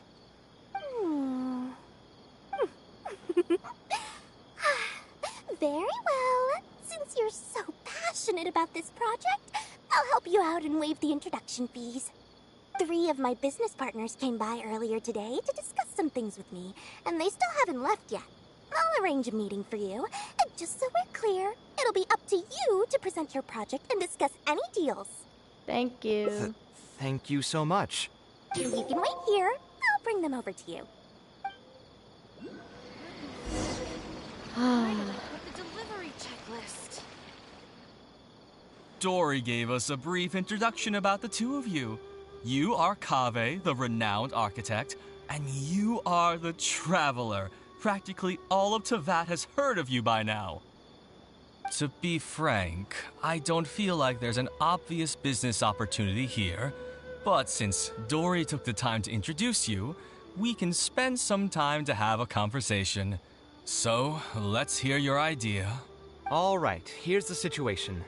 I've been commissioned to build a library in the desert, with the intended goal of allowing the desert dwellers to have more access to reading materials. So it's a public welfare project? Correct. Then the commission fees will likely be very low. You should be careful. I'm not too concerned about how much I'll get for the commission fees, actually. I'm fine with doing it for free. I just want to get this project rolling as soon as possible. We're just a little short on funding. So what? You can't possibly expect that we just cover the shortfall for you. Besides, what does a library in the desert have to do with us? If you want to build it yourself with your own mora. Seems simple enough to me. Hey, there's no need to be so harsh. They are Dory's associates, after all. Here, can you tell us a bit more about what we can gain from sponsoring this project? You can get the naming rights of the library. You can get Kaveh's client advertise your business in the desert.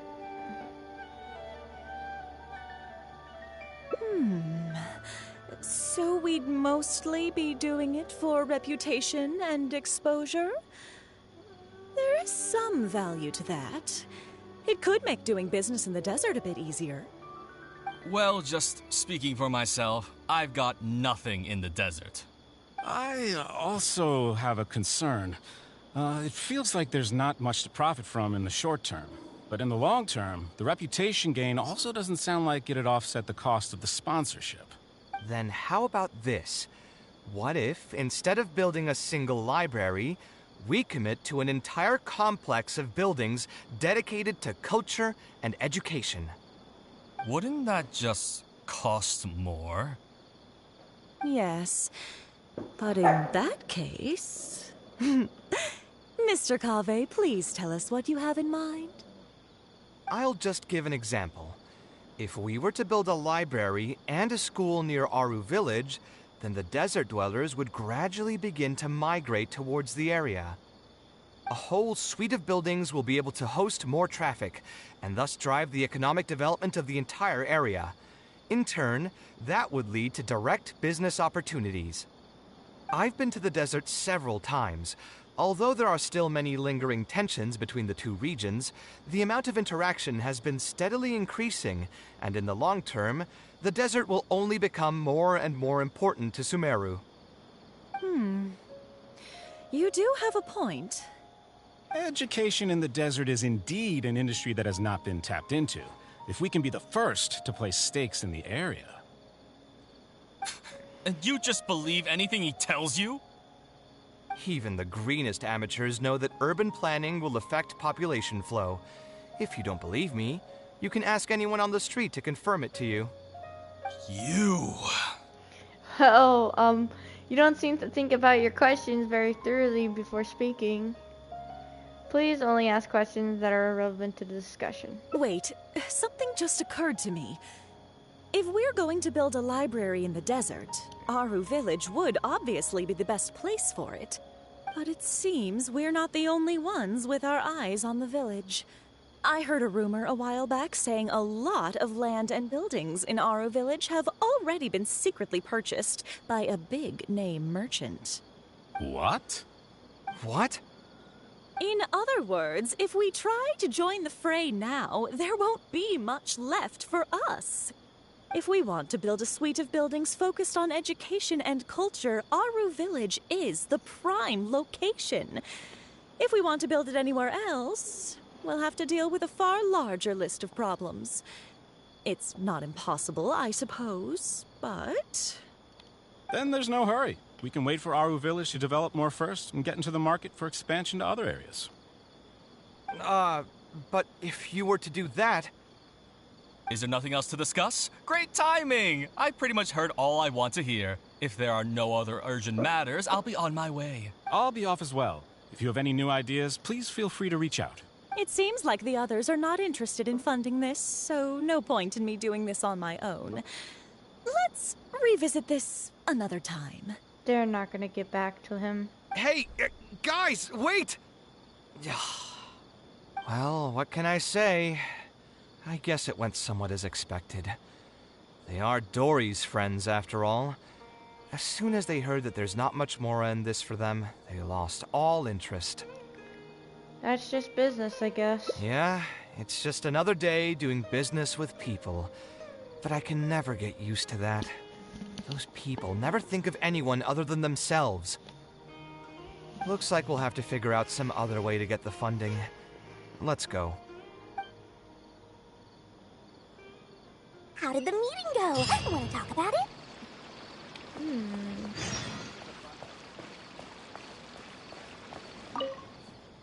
Oh, where did all that passion go from earlier, I take it you weren't able to find a sponsor for your project?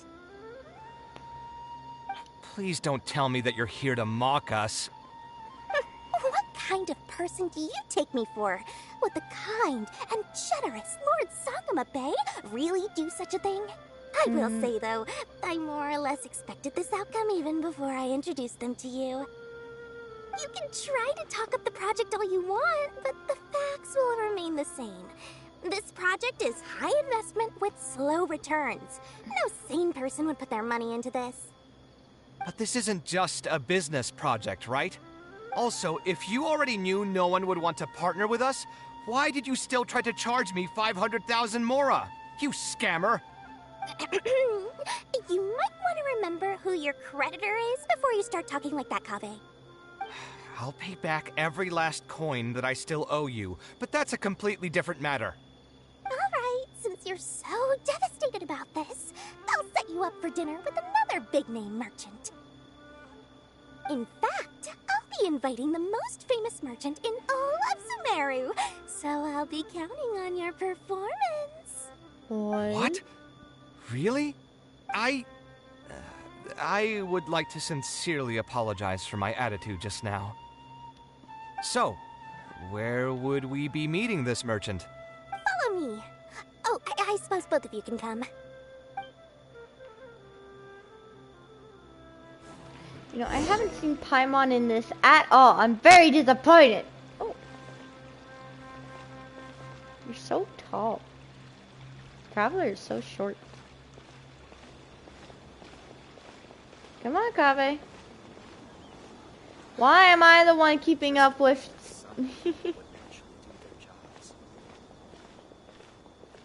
Kaveh, come on, buddy. You're the one who's supposed to be talking.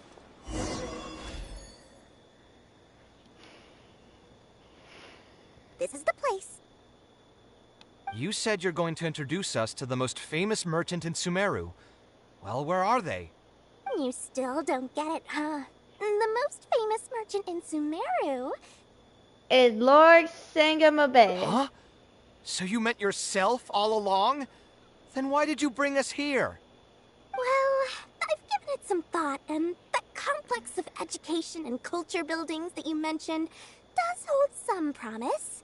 It'll be a pretty big Mora sink, and I'll have to fund it all on my own, but that's not really a problem for me. Seriously? Where's this generosity coming from so suddenly? Are you trying to scam me again? The reasons are not important. What's important is that I'm willing to help you. However, you know just as well as me that once this project actually breaks ground, it'll start sucking Mora from my pockets like crazy. So, to cut costs... I get it, I get it. I won't charge any commission fees, and I'll take responsibility for the entire project. Splendid! Then let's sign the contract right away.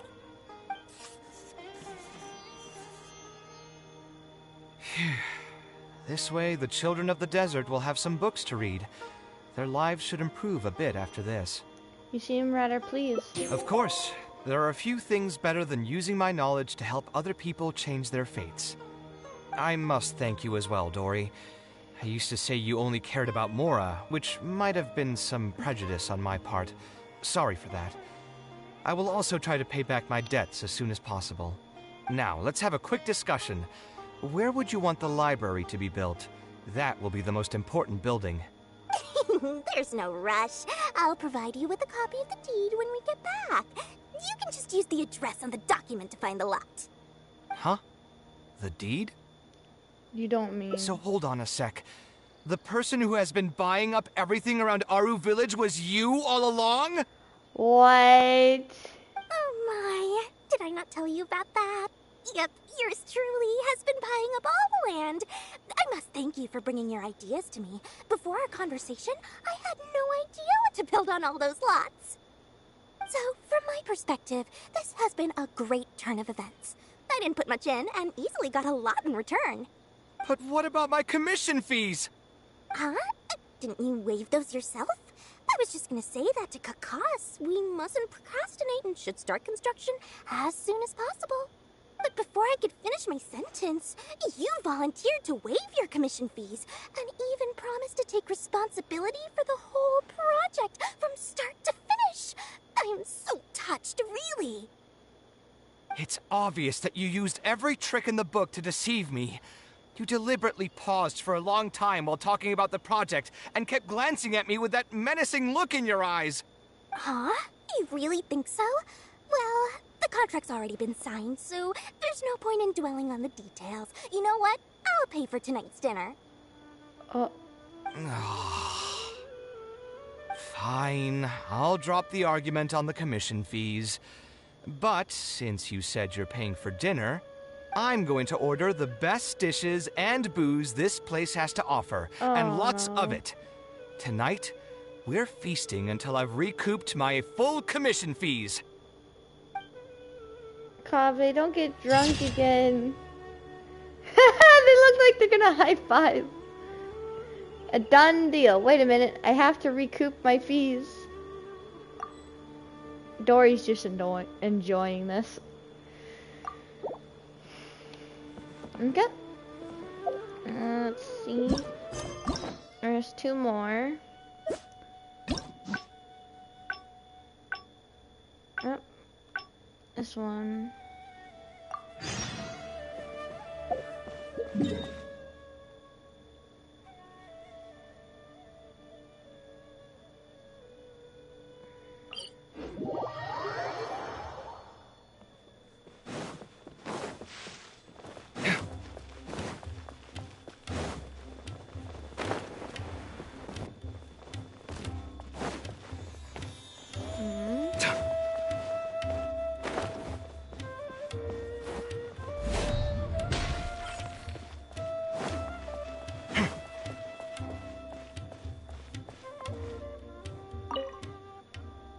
We meet again. Huh? Why are you guys? That's what we wanted. There's no need for... Believe me. All right. A library? I've heard that the You're right. The desert is too... And what's more, all I know is I don't have much longer left on this world. Why did you feel like So I didn't want you to know that I came from the desert.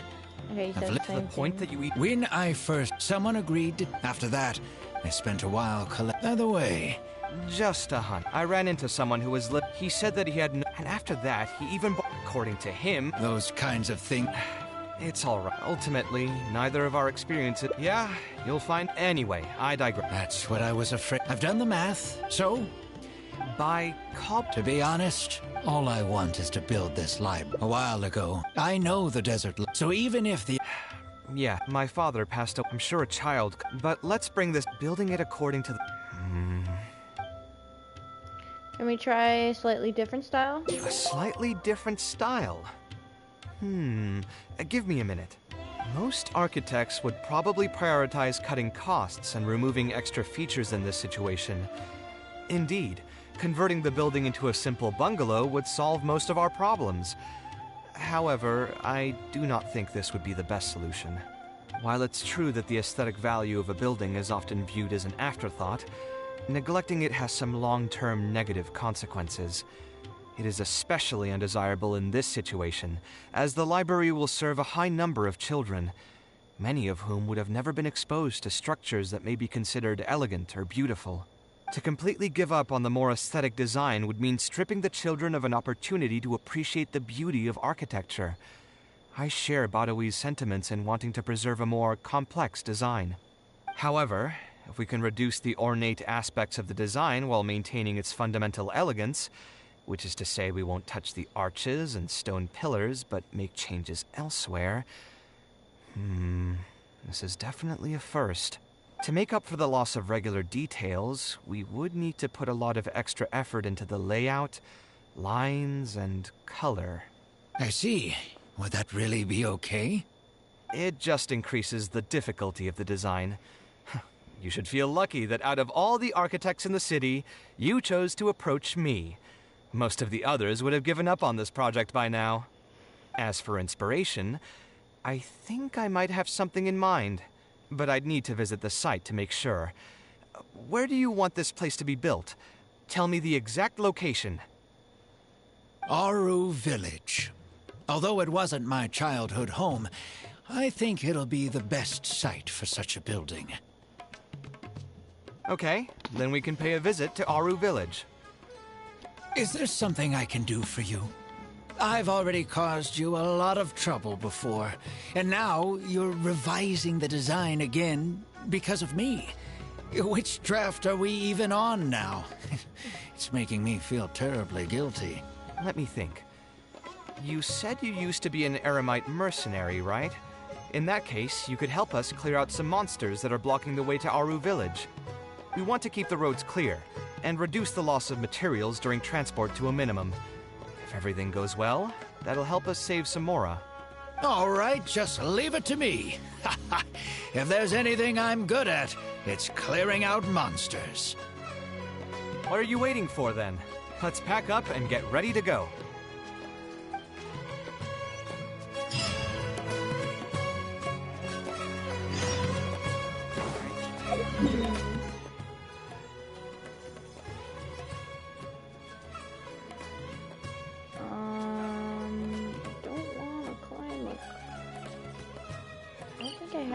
There's a pathway. Yo, it's near our village. I didn't even look at that.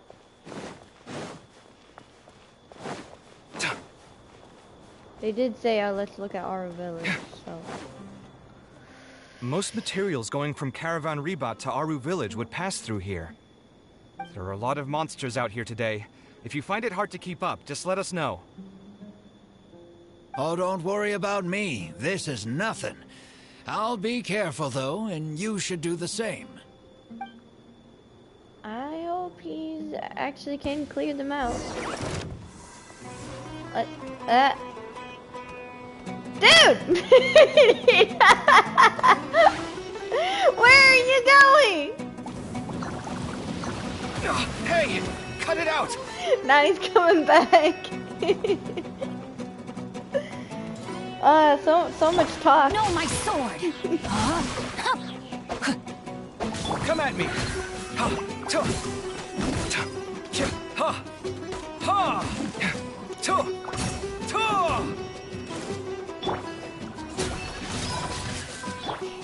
Hold on, I want to get enough for the water. So then... Oh well. Witness the power. Finally. Sight clear.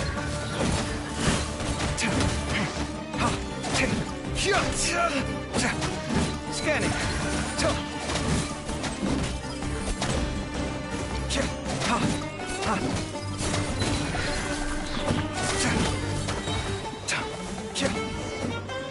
Aww. I didn't get to use his old.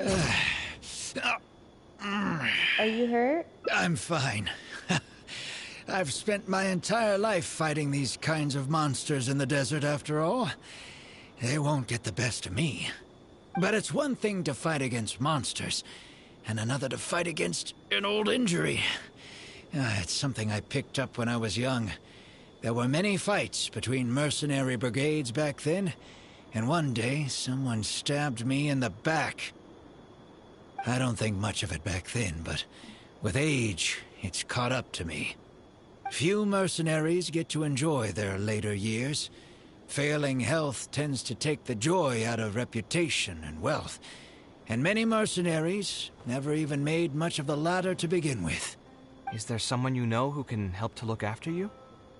Unfortunately, no. My wife passed away at an early age, and I don't have any children. Sometimes I'd close my eyes and realize most of my life story has already been written. I have many regrets about my past, but at the same time I also know that there were never many options for me in the first place. I joined the Eremites when I was young, and won many battles with them. My survival was more a matter of luck than actual ability, if at all possible. I want future children of the desert to have some more options in life. I don't want them to turn out like me. My apologies. The older we get, the more we tend to ramble. Seems like we've already cleared out most of the monsters. Let's hurry over to Aru Village.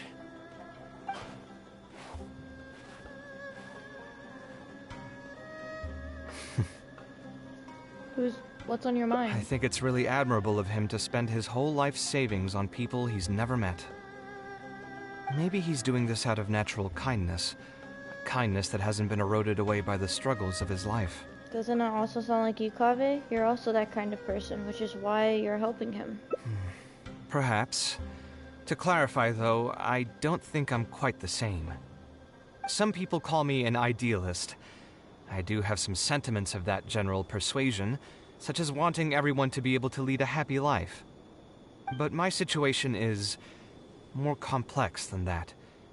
In the beginning, what drove me to harbor those thoughts was less idealism and more a desire to make up for a sense of guilt. When I was young, I impulsively encouraged my father to take part in the first Inter-Darshan Championship, hosted by the Academia. He set off confidently hoping to win something for me, but failed to clinch the title. What's more, he fell into depression after the competition, and requested to join an investigative research project in the desert. I never saw him again. Word has it that he got caught in quicksand. Even if other factors may have contributed to his death, the fundamental cause still circles back to me. I started doing many things in life because I wanted to make amends. Even in cases where I couldn't do something for a specific person, I still did whatever I could. I think I just wanted to make myself feel a little better. I hate it when he blames himself on it. It's not his fault. And is that still how you feel? At this point, even I don't know.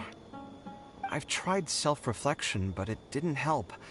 I can't seem to walk away from many things that I see or hear about, even if they don't directly concern me.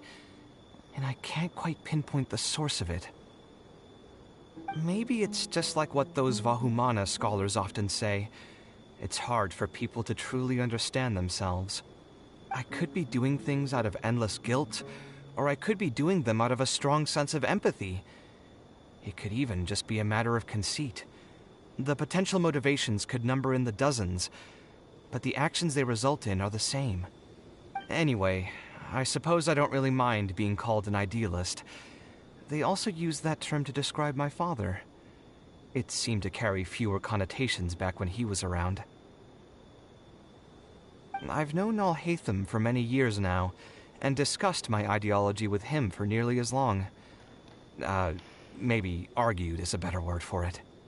He told me a long time ago that no matter how strong of a swimmer you may be, you'll still get dragged under by the others who are drowning once you run out of stamina. He believes this is the fate that awaits all idealists. I still believe I should live by my ideals, and I've given him countless reasons why I think it's a good idea to do so. Perhaps my ideals are flawed, but are there really any perfect things in this world?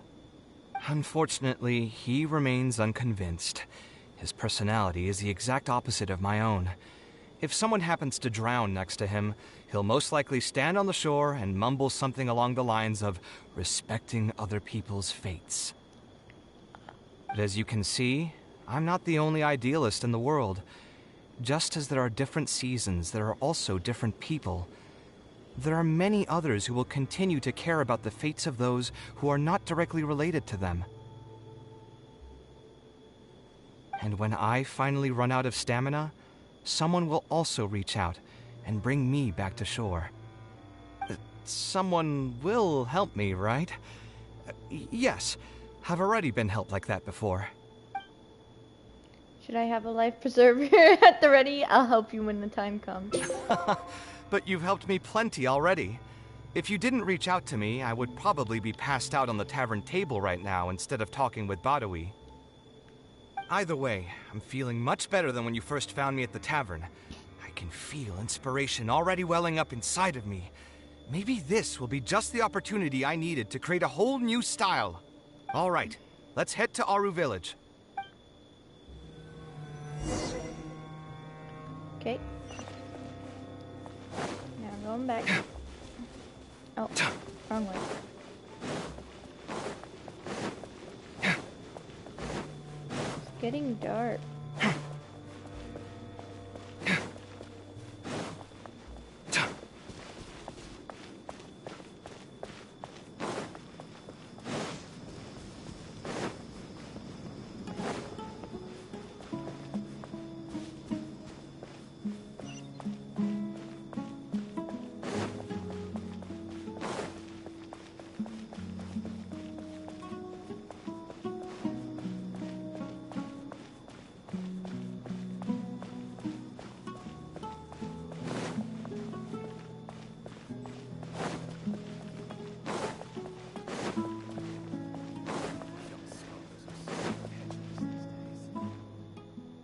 Now that we're here, it's my partner's time to shine. Marak! Oh, what's this? My toolbox. I built it using an ancient mechanical core. It's not too smart, but it's super useful and can help me with a variety of tasks. I'll take Marak and find a suitable location for the building. Once that is done, I'll get to work on a few designs. Traveler? Sataria? Ah, you know each other? Hello. I suppose you must be Kaveh from Kasharawar. I have heard of you before. My name is Sataria, and I'm currently the person in charge of promoting educational assistance programs here in the desert. Educational assistance programs. Then you must be familiar with the local conditions here. I can't say I'm too familiar just yet, but if you have any questions, I'll try my best to answer them. I've been commissioned by Mr. Badawi to build a library in the desert. We've settled on the general design direction, but we are trying to finalize some details based on the conditions around the intended location. A library? Do you intend to open it to the public for free? That's right. I want to make sure the children will have books to read. That's fantastic! I'm sure the children will be thrilled. Right now, we don't have access to many paper books or a quiet place to read. Truth be told, this very thing has been keeping me up at night. Let me get straight to my questions, then. Can you estimate the number of children around here who'd be interested in reading? Besides the usual noise of village pedestrians, are there any other sources of noise in the village? Oh, and have any landslides occurred here recently? And also, where are the spots around the village that have been most affected by wind and erosion?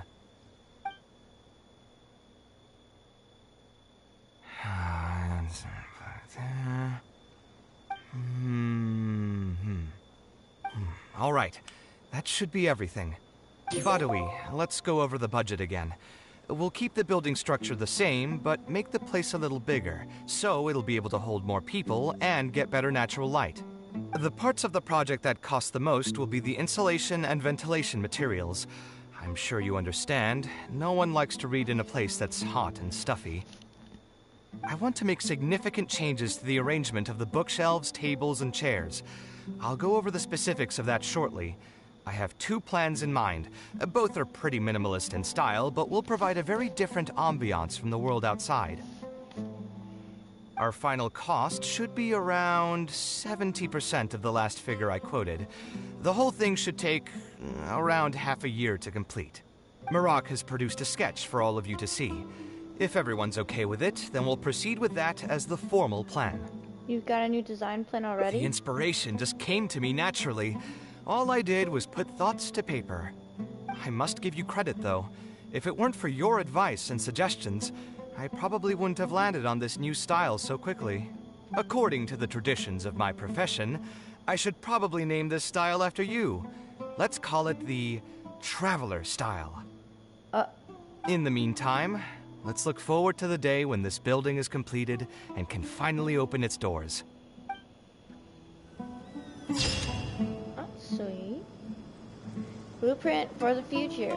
Present suffering and nothing compared to granting hope for the future to others. Oh.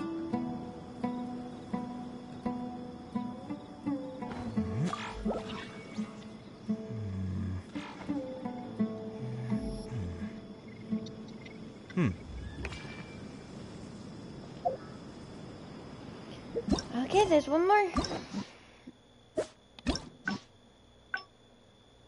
Yep.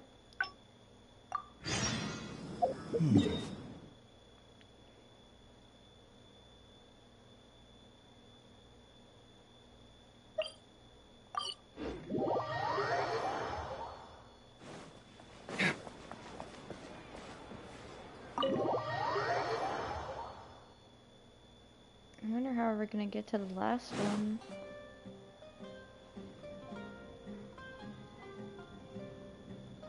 Taking this commission was truly the worst decision ever. Oh, hey, I wasn't expecting to run into you here. Actually, while we're on that, what are you doing here at the tavern? Anyway, stress is just an inescapable part of being a working adult. Boss, do you want something too? I'll put it on my tab. Wine in a glass of juice? I know you're already keeping that guy, though. Another glass. You've got it, sir. It really is, but perhaps getting... I would spend a lot of time... I suppose, though, that all of this makes... Here's your drink. Boss? The meaning of... Anyway, I don't know... What do you think? Yes, art shouldn't be self-indulgent entertainment saved for the elite. Let's say that I built a house for someone. If they don't like how it looks, then no matter how brilliant it may appear to me, they won't be happy with it. The problem is that it can be very difficult to get validated by others. I could compromise my personal standards to accommodate my clients, but often that just means creating a final product that I would struggle to look at.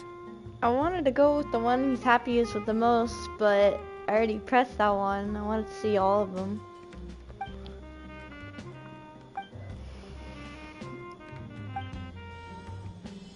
I'll help you convince. Nope, let's do something else to clear Sounds great to me. How about looking into another career? A different career. I see. That's not a bad idea. I think I've heard a saying somewhere before. 80% of a working adult's woes are due to not having enough mora in the bank. It's just a saying, of course, but even I will admit that my life would be a lot better if I could make additional mora. And if I want to make mora, I should finish that ridiculous commission. but I really can't find it in me to go back and talk to him right now. Hold on. I just remembered that I used to have a senior classmate by the name of Alkami. If memory serves me right, he's no longer taking private commissions, but he's still doing pretty well for himself. Maybe I'll be able to get some advice from him. Yeah, I should get on this right away. No more wine for me today. I'll grab the bill and be on my way.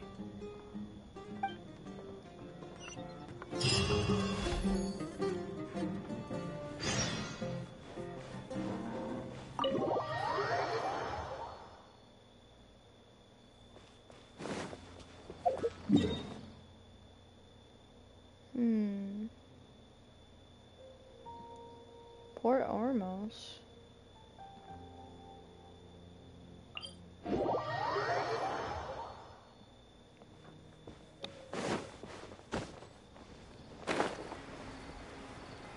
I haven't changed his glider yet.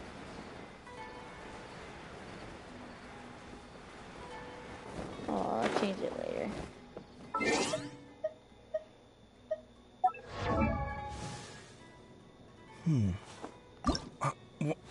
It's bothering me.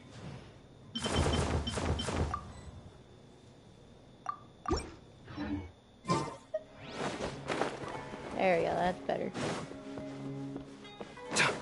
That's like my most favorite glider is this one. Oh, can't show you. There we go. Ah! Alright.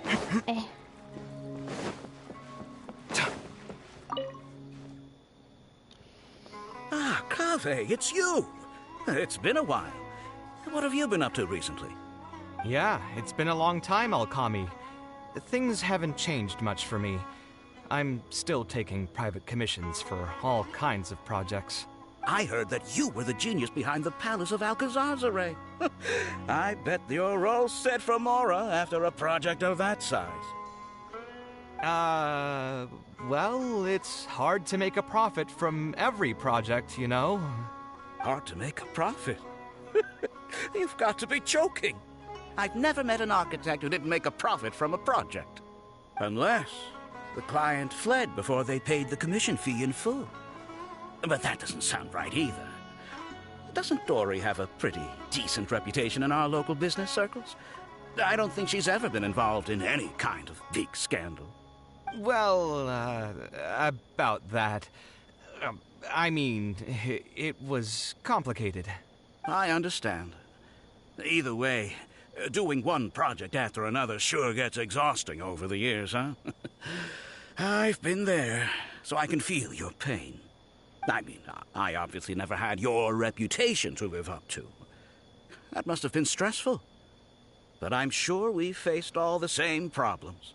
Trying to keep your client in a good mood while you're trying to stop them from micromanaging things they don't know the first thing about. I don't miss it. Thankfully, that's all behind me now. Did you start a new career? Well, not exactly. My work is still closely related to architecture. Judging from the look on your face, you're still strapped for Mora. That's quite unfortunate. You're the most artistically gifted graduate the Kasharawar Darshan has seen in decades. But it looks like you still have a lot to learn in terms of making Mora. Yeah, thanks a lot for rubbing it in his face. With that said, us Kasharawar grads should still look out for each other. What if I told you about an idea that'll absolve you of all your Mora troubles going forward? Are you serious? But something like that has got to be some kind of top-level business secret. Are you sure you can just share something like that with me?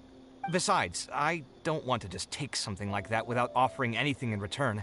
I still have a little Mora. Or is there something that I can help you with? Oh, you're too kind. This is just a simple tip. Even if I didn't bring it up, I'm sure you'd hear it from the others sooner or later.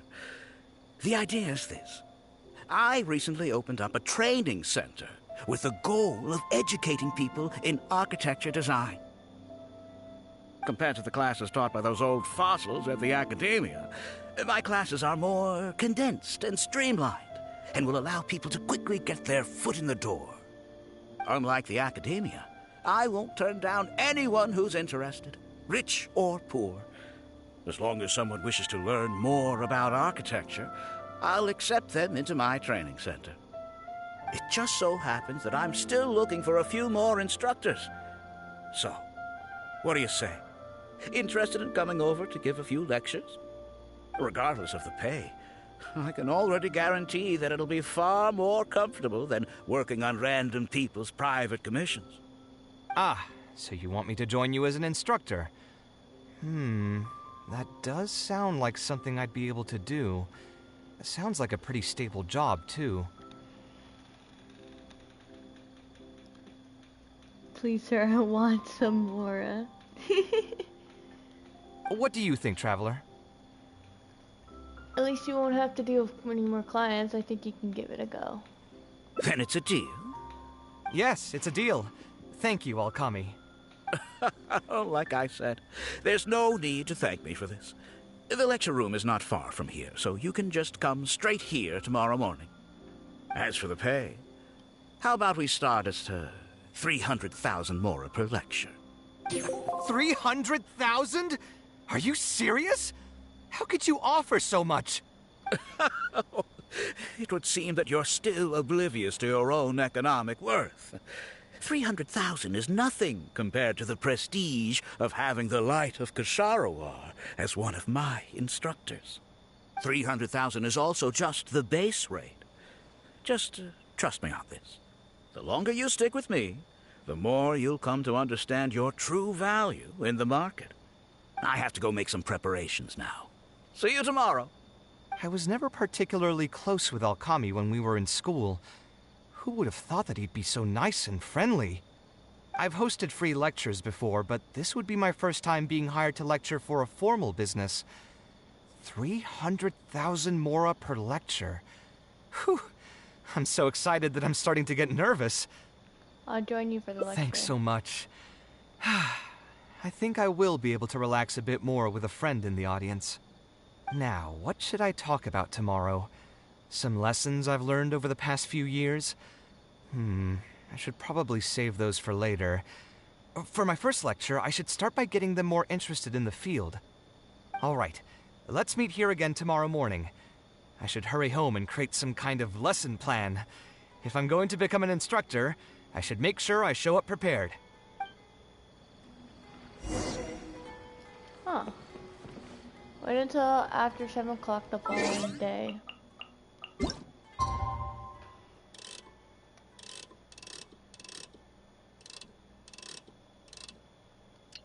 Oops, that's 6:40.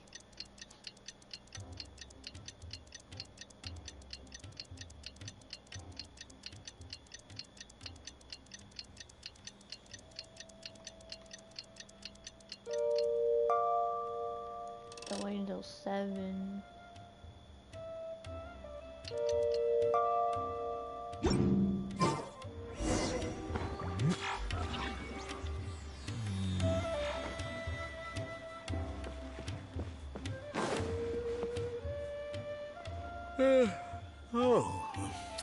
I didn't expect you two to get here so early. I was up last night preparing for the lecture, but I ended up getting so excited that I couldn't fall asleep. Here, I've prepared a lesson plan. Do you want to take a look? Lesson plan? I must commend you for your dedication. But the training center has already developed its own set of teaching materials. Instead of using your own plan, you can just use what we have here. Of course, you're always welcome to work in some of your own content to add some fun and flavor. Can I take a look at your materials? Sure. Be my guest. Materials cover a variety of architectural knowledge. At first glance, nothing appears to be amiss. It's almost time for the lecture to start. Feel free to head in and start the class whenever you're ready. Huh. So you've already developed your own set of teaching materials. Seems like I won't need the stuff I've prepared after all. Anyway, shouldn't be a problem. I'll just go ahead and use your materials. There's something else I want to ask, though. This isn't going to be a large class, is it? Ah, no need to stress. There are only 20 people in this class. There are 14 classes at my training center. Out of all of them, the first class has the best grades, so I've directed them to you. We'll see how well they take to your lectures. 20 people, huh? All right. I think I can handle that. Oh, and one last thing. In the interest of keeping a quiet learning space, only instructors and students are allowed in the classroom when class is in session. I'm sorry to say this, but your friend will have to wait outside while you teach the class. It's okay. I was thinking about taking a walk anyway. No! Sorry about that. I'll meet you at the door when the class is over then. I feel like this is very suspicious. Is it Al-Kami really as nice as he seems? I should probably ask around a bit. I don't trust him.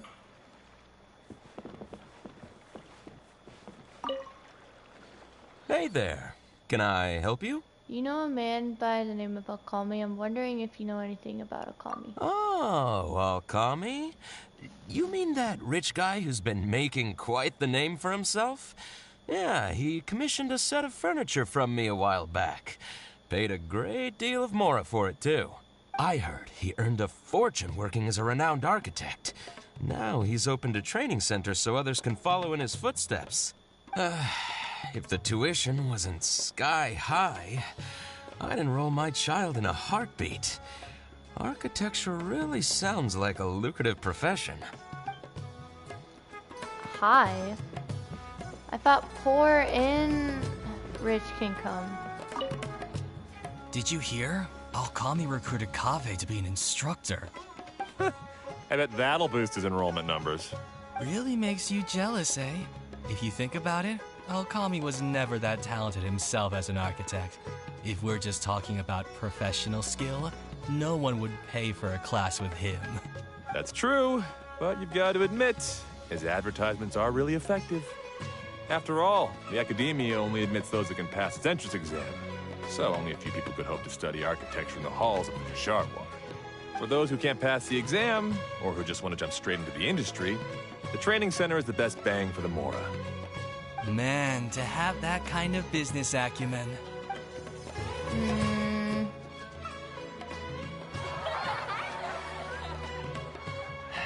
All right, everyone. There's no need to be nervous.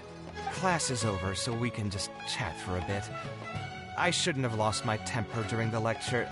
Did I scare anybody? No, you weren't scary at all, Mr. Kaveh. We were just a bit lost and didn't get what you were talking about. Did something happen, Kaveh? Oh, don't get me started. I was trying to use Al-Kami's materials, so I flipped through some pages and gave them a closer look. The more I read, the more upset I became. Al-Kami may fool an amateur, but he can't fool anyone who's active in our profession. The materials he made are completely useless for teaching real architecture. Why do you say that? In my opinion, the most important skill of an architect is their ability to craft a design. In other words, they must be able to conceptualize ideas. There are tens of thousands of buildings in the world, as well as a countless number of architectural styles. Some designs emphasize aesthetics, while others prioritize practicality. The architects who can critically evaluate the quality and fit of different designs are those who can come up with great designs of their own. But you won't get any of that from the teaching materials they're using here.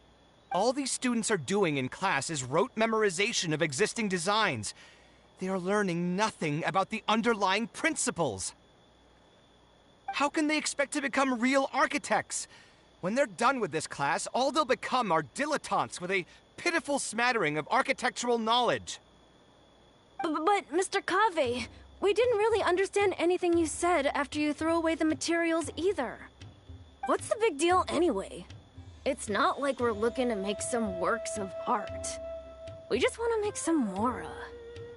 You're studying architecture to make mora? Yeah! Why else would we be studying here? My biggest dream is to become someone like Mr. Al-Kami. Once I finally make my fortune in architecture, I'll be able to buy anything I like. Huh. In that case, I'm afraid you'll probably be disappointed. The reality is that the work of an architect is very difficult, and the pay is not lucrative at all. Believe me, I'm a perfect example. But how? Mr. Alkami just told us last night that you made a killing by building the Palace of Alcazarzare. He also said that as long as we graduate from his class, waves upon waves of people will reach out to us with private commissions, and we can just sit back and wait for Mora to fill up our pockets. It won't be long before I can put these miserable days behind me. Come on. And you all believed everything he said? But Mr. Alkami is really rich, isn't he? You... It's pointless trying to argue this with you right now. You've already filled your heads with pipe dreams. Let's go, Traveler. Let's hear about Alkami's true plans from the man himself.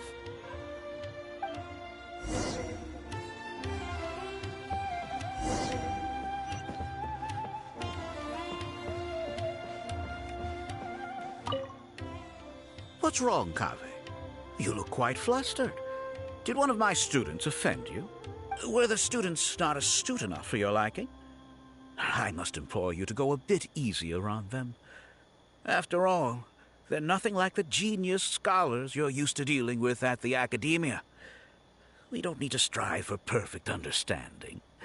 As long as some knowledge has been passed on, that's good enough. Yeah, I'm mad at them. But I'm even more upset that you're scamming people under the guise of teaching them about architecture. The students are all here hoping for a quick way to make money, but we both know that an architect's life is hard and exhausting. Just a little while ago, I was toiling over the 6th draft of a design for a client. If your client is unhappy, you can't break ground, and the longer a project goes, the longer it takes for you to get paid in full. What's worse, if your client disappears in the middle of a project, good luck getting anything from them ever again. You know all of this just as well as I do. Why lie to them? Look, Kaveh, you may be the light of Ksharawar, but like I said, you still have a lot to learn about making Mora. You may deny it all you want, but it's a fact that in today's Sumeru, architecture is a terrible profession. Our clients care very little for the effort we pour into our designs. Instead of appreciating us, they spend all their time nitpicking details and demanding changes, often forcing all kinds of ridiculous ideas onto us. I suppose that's more or less true. Go on.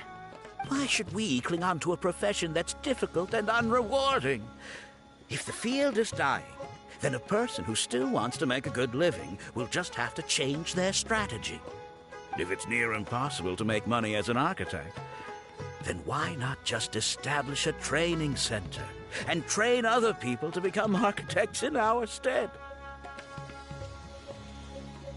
Wait, how does that make any sense? Aren't you just leading them into the same trap? We are already stuck, my friend. The more people we can lead into this pit and stack as padding beneath our feet, the more comfortable our lives will be. So instead of making money from architecture, you made your money from your students. That's right. Making money as an architect is a slow and agonizing process. In comparison, earning tuition from a training center is far easier. None of the students will ever know, however.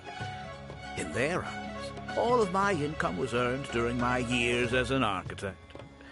It's easy for them to fall for my promise. After all, everyone wants to live the dream of being the person who can spend millions without batting an eye. The more students I get, the more money I earn. And the more real that dream becomes. And then what? Once they graduate, they'll still find out the truth about architecture and struggle to stay afloat amid all the problems we already talked about. When that happens, your facade will pop like a soap bubble. No one will believe you anymore. Ah, but that's just one way to look at the problem. No two people have the same amount of talent. Even if they fail to strike gold in the future, you can't say that it's my fault and mine alone. Oh, and also, I never actually promised that they would achieve financial freedom as long as they become architects. All I did was nudge them towards that belief. I'm not even scared if they do come back and stir up trouble. My training center has all the required permits and certifications. Even the Dendro Archon herself couldn't find fault in any part of my business. I think she can.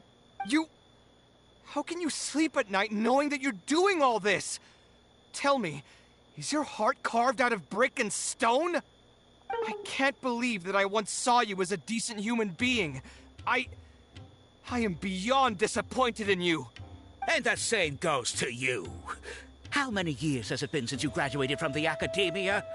If you still can't accept something like this, do you just plan on keeping that worthless naivete of yours until the end of time? Only fools will see art as revered and sacred. In the end, art is just another business. Being successful at running a business is an art form in itself. I urge you to think about what I've said. Offloading your pain onto others is the only way a person can live comfortably in this world.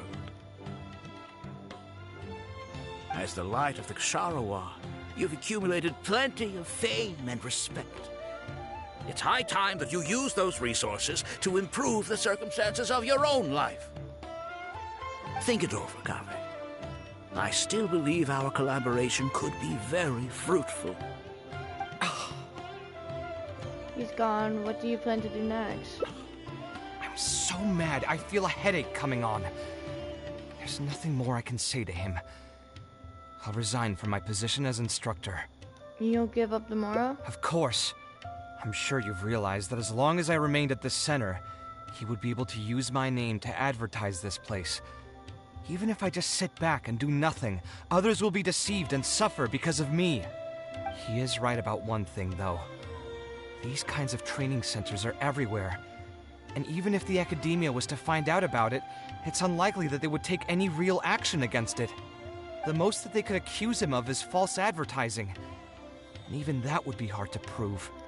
There's something strange about all of this. Oh? Did you notice something else? Some of the students didn't appear to be very wealthy. Not everyone should be able to pay such exorbitant tuition fees.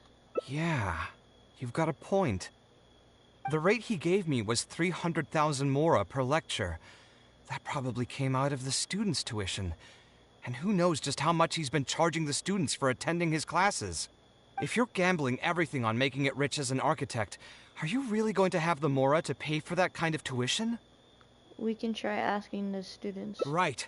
We should hurry. The students didn't believe a word I was telling them. They're still daydreaming about making millions. We're never going to get any information from them again if we let Alkami talk to them first. Let's move now before he's had the chance to react.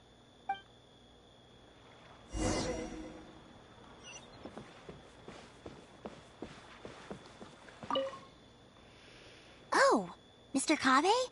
What are you doing back here? Class finished a while ago, but you're still here. Why haven't you gone home? I wanted to stay for a little longer. I'm still thinking about everything you taught during the class. Even though a lot of it went right over my head, I still thought the houses you drew were really pretty. Of course they were. All the examples I drew were world-famous landmarks. Each one was the magnum opus of a celebrated architect. It's a good thing that you could recognize them for their beauty.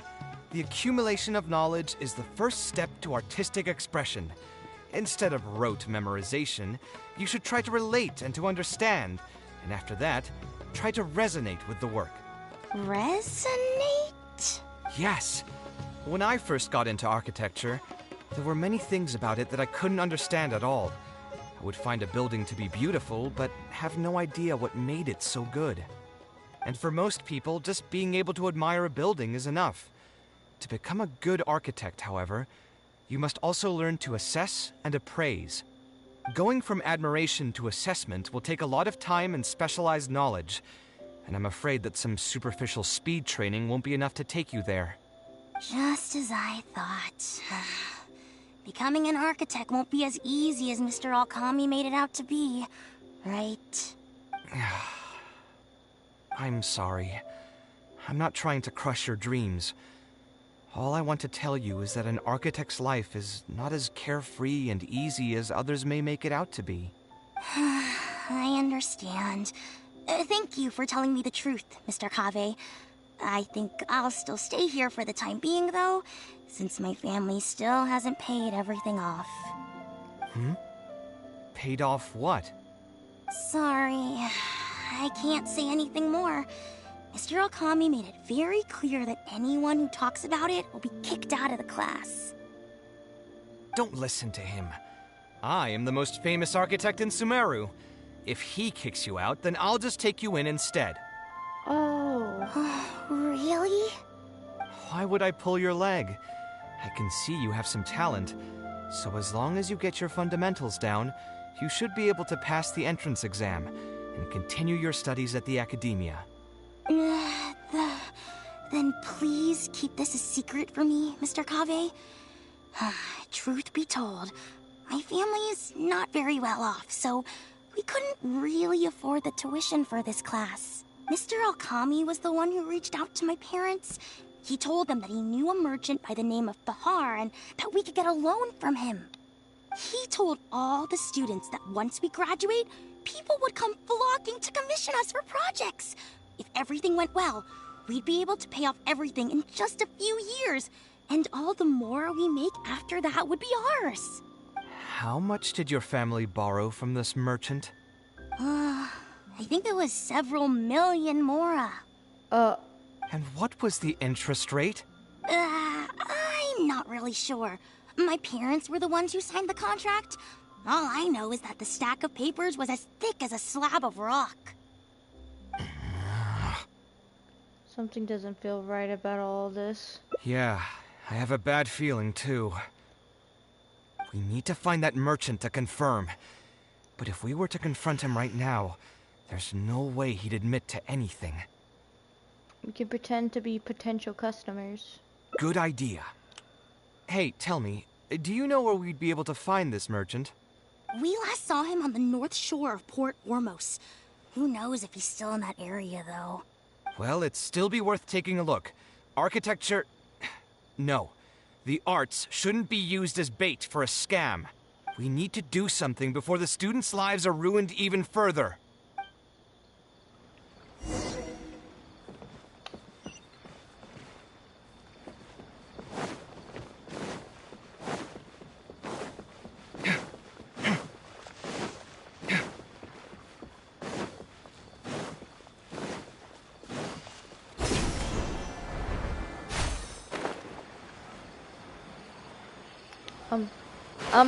Dang it! I thought I could get it. It's fine. We'll be fine. We are not fine.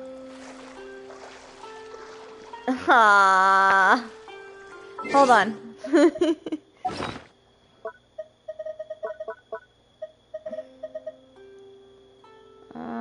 Where is it? Here we go. Boom.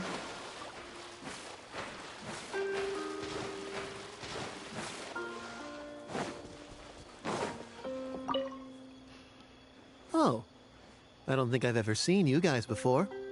Here for business? You're Fahar, right? Yes. May I ask who introduced you? Alkami. My friend here wants to enroll in his architecture class, but they're a bit short on money. Alkami told us you're the man to go to in this kind of situation. That's right, I'm really interested in architecture. Oh, sounds like his business is booming. How much do you need? Let me see. I'd say around 3 million mora. Oof, you call that a bit short on money? Anyway, since you're here because of Alkami, I can work things out for you. Make sure you sign the contract, though. Lots of people are borrowing money from me nowadays. What contract? Here you go. Don't worry, there's nothing particularly unusual about it. All you need to do is pay back the loan in full within 3 years. And what if they won't be able to pay it back? What do you mean, won't be able to pay it back? Once you graduate from Alkami's place, you'll be making millions of mora a year. Easy! At that point, paying this off will be a piece of cake. And even if you were to run into some difficulties and need to delay the installments, it's no big deal. We're all reasonable people here. If you can't pay quickly, you can just pay it back over a longer period. All that would change is your interest rates would get a little higher. It's hard work running a business. If we're taking risks to supply you with mora, it's only fair that you take on a bit of the financial risk as well. Anyway, there's no point in tying yourself in knots over the contract. With the way you're reading every single line, it's like you're worried you're about to get scammed out of your whole life savings. Why would I lie to you? Tons of students at Alkami's place have signed the contract. Aren't they all doing pretty well for themselves? I just did some calculations in my head. When you say the interest will get a little higher, do you mean it'll get higher than 30%? Of course, the contract did a great job of trying to obfuscate that fact. It only listed the amount that you'll have to repay every day, which gives the false impression that the amount hasn't actually increased by all that much. If you actually do the math, however, it's clear that the amount you need to pay on interest alone will amount to hundreds of thousands of mora per year. Most people can't even make that much mora in a year. Your greed really knows no bounds. Even my creditor doesn't dare to raise rates that high. Once a family's signed on to a scheme like this, there's no getting out. What are you trying to say, huh? We mean to put you in jail for your crimes. The macho will happily answer the questions. I figured something was off when two well-dressed people came looking for a loan. Think you got the better of me? Too many people are sticking their noses where they don't belong these days. Luckily for me, though, this is a pretty secluded spot.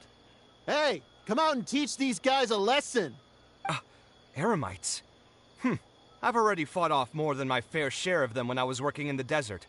There are only a few of them, so they shouldn't pose much of a threat. Marak, you're up! Feeling lucky today? Rain outlines your fate. Huh?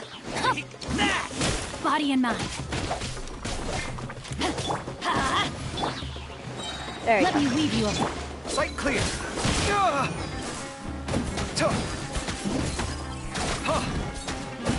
Come at me! You want this one? Scanning!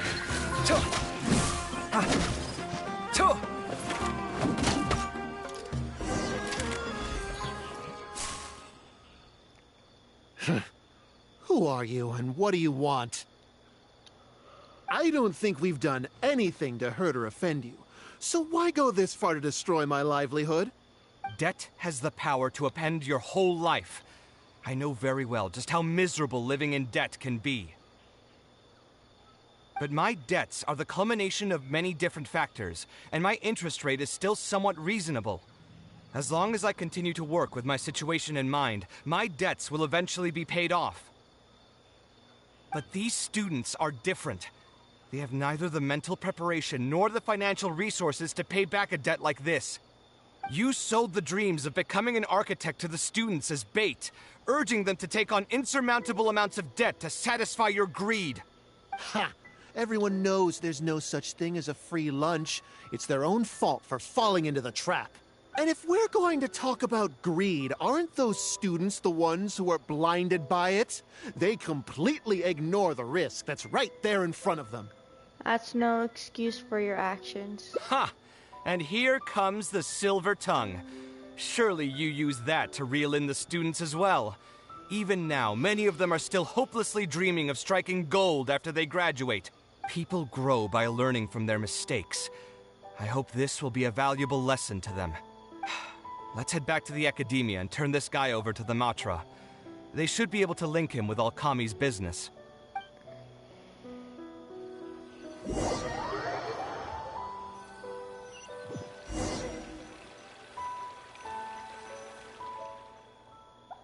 Sino? Didn't think I would run into you here. My vacation just ended not too long ago, so I'm going over some cases at the academia. Who's this?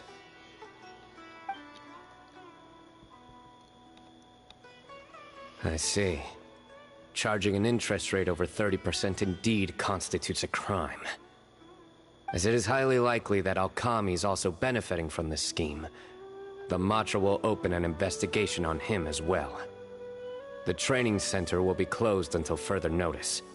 Any funds we manage to recover from the suspects will be returned to the students. It's unclear how much we'll be able to get back, however, given their extravagant spending. That should still be enough. Once the students realize the error of their ways, they won't fall so easily for such traps in the future. Anyway, thank you for your help. I hope this won't be too much trouble for you. It's no trouble. Just another day at work. How did you two get tangled up in this anyway? Alkami tried to hire Kaveh as one of his instructors. Did you accept any mora from him? He promised to pay me 300,000 mora per lecture, but I resigned as soon as I finished the first session. I didn't take a single coin. Ah, that's good. Hmm? What do you mean, that's good? Would you have taken me into custody as well if I had actually accepted any mora? I wouldn't have gone that far. But, had he insisted that you were also an active participant in his schemes, under our rules, we would have been required to open an investigation on you as well. Either way, though, I believe you are innocent in all of this. Had you actually been alright with making money through less than noble means, your life wouldn't be the mess it currently is. Hey, what was that? What do you mean my life is a mess? Never mind. Your life is fine. Liar. You're just messing with me now, aren't you? Let's get back to business. If Alkami's case can be successfully resolved, you'll be eligible for a monetary reward from the academia. Don't forget to pick it up after the fact. Huh. I didn't even know there was such a thing. I never would have guessed. What I'm trying to say is that we didn't report Alkami because we thought we could make some more off of it. The reward will be given regardless of your personal motivations. It was implemented with the intent of encouraging people to supply tips to the Matra. Fine. Is there anything else? I want to go back to the training center one more time and talk to some of the kids. Sure, but you should wait until tomorrow. My subordinates will shut down the center today, and summon the students to gather information on the total amount of mora they've lost in the scam. Alright, then I'll stay out of their way. I can talk to the kids tomorrow. I have a few other things to take care of, so I'll be off for now. If you want to follow up on this case, just come find me again. Or ask one of the Matra. That should finally be the end of that. Oh, who would have thought it would turn out like this? All I wanted was to find a new gig and earn some mora. To think Alkami would sink this low, it still makes me really upset. Still, I think I feel a little better now than when you found me back at the tavern. Oh, how so? It's a little ironic, but you could say it's because I've realized that there are many circumstances in the world that are even worse than my own. Now that I've seen such things firsthand, I suppose I've earned a new sense of appreciation for my life. How should I put it?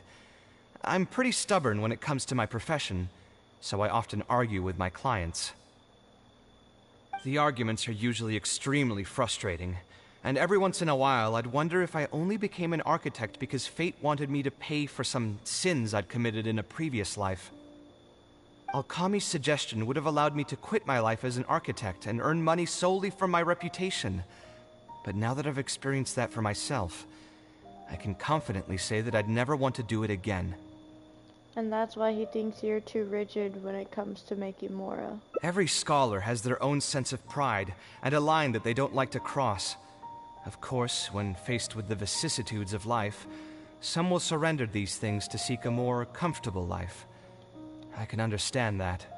Just speaking for myself, though, I don't think that's something I'd ever be able to do. The voice in my heart would just keep repeating one thing. The moment I turn away from my dreams would be the moment my career ends. if I stopped devoting everything to my creative activities, I'd be able to lead a more comfortable life. But at the same time, my sense of intuition and understanding for the arts would also begin to degrade.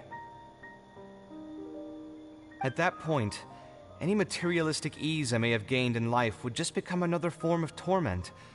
In comparison, my current life comes with its share of difficulties, but at least I'd never have to deal with that kind of existential reckoning. I can understand that. It's good to stay true to yourself. I appreciate it. You may call me conceited for this, but I would also like to think I'm talented enough to be able to lead a decent life without compromising my pride. It's certainly not easy, but I want to keep at it. My thanks again for being such a great help throughout all of this. I'm planning to pay another visit to those kids tomorrow. Want to come with me? Sure, I'll come. All right. I'll see you tomorrow then. Get some good rest.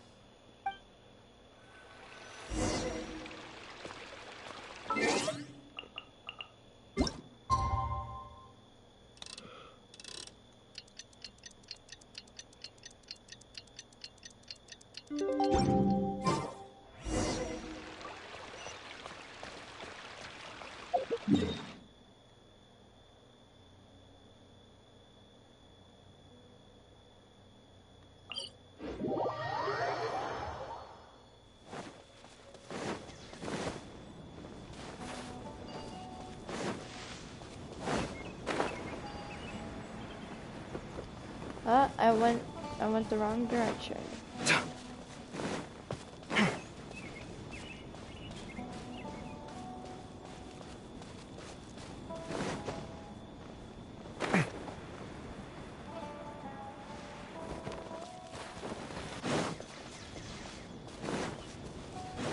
I should have just went to the docks, the bridge.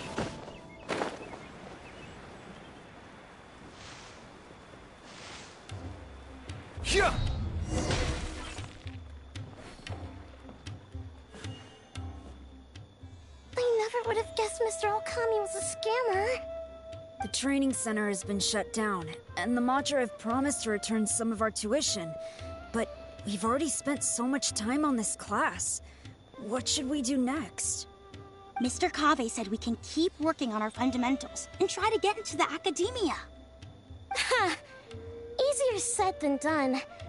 If it was easier to get into the academia, none of us would have signed up for the class in the first place. Only the best of the best can get into the academia studying on their own. Mr. Kaveh might be willing to teach us. Why? What reason does he have to stick around? So, you're the only ones that showed up today, huh? Huh? Kaveh's here! Now, that's Mr. Kaveh to you. I'm here as your instructor, so let's keep things a little more proper. I'll keep instructing you for a while longer. You can pass on the message to the other students. As long as someone wants to come, they can join the class. Oh, also, I'm usually pretty busy, so I'll only be able to teach architecture fundamentals on my days off. Another disclaimer, I can't promise that you'll all be able to understand everything I'm going to teach. Architecture is not an easy profession. Aesthetics aside, even the basics of safe design can already be a handful for most people. If you want to design safe buildings, you'll have to go through a systematic study of structural engineering. And just as a heads up, all of this will be a huge step up from the superficial stuff you were learning before. It'll take both talent and perseverance to get through the course. I don't want to hear anyone say that I didn't warn you. We'll try our best. It seems some of you are really serious about this after all. All right, everyone, pack your stuff up. No need to prepare much for today's class. We're going to go on a quick field trip. Where to? You'll know once we get there. Come on, let's get going. We'll be off once everyone's grabbed their pencils and sketch pads. What?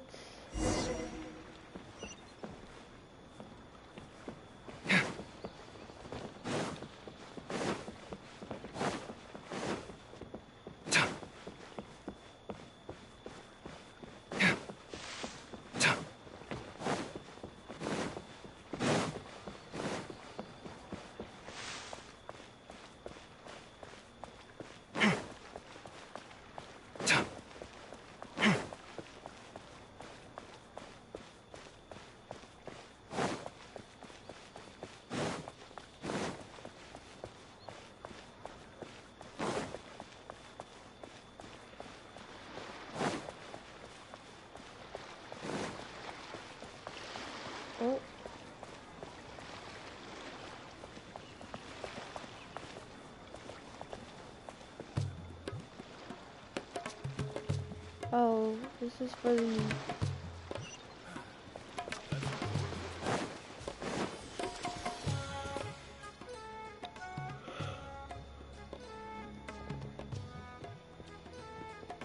This lighthouse has been around for a long time, and I handled its renovations when I first graduated from the academia. The point of today is not so much about the lighthouse as a building, however. I just want you to take a look at it and do a bit of self-reflection. If you were tasked today with designing a building, how would you want it to look like? Don't think about how you'd actually go about building it for now. Just put your ideas to paper and draw the prettiest building that comes to your mind. So, it can be, any kind of building? Yep, as long as you think it'd look good. It doesn't even necessarily have to be a building. If you want, you can draw trees, the ocean, or even a garden area. Draw whatever you'd like. What's the point of this exercise? In my experience, it's best to approach the study of architecture from a point of personal interest, rather than for the sake of a career. Both the study and practice of architectural design are extremely difficult. A person who's forced to work on projects that they don't resonate with will only struggle and suffer. So at least for today, I hope the students will be able to create something that they enjoy. There's no need to think about it too hard. They'll have plenty of time in the future to revisit the design and make changes. What do you think? Want to try your hand at it as well? Don't forget that this is a free class from Mr. Kaveh, the Light of the Kasharawar. On a normal day, this would cost you 300,000 mora.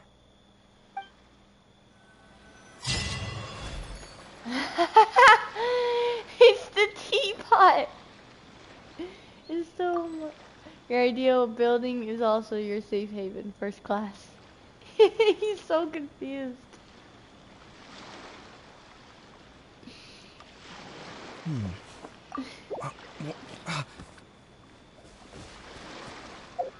Oh, that's all of them. And I don't know, Raven. I might not even join. I have anime in another stream that I have to stream today to do and watch.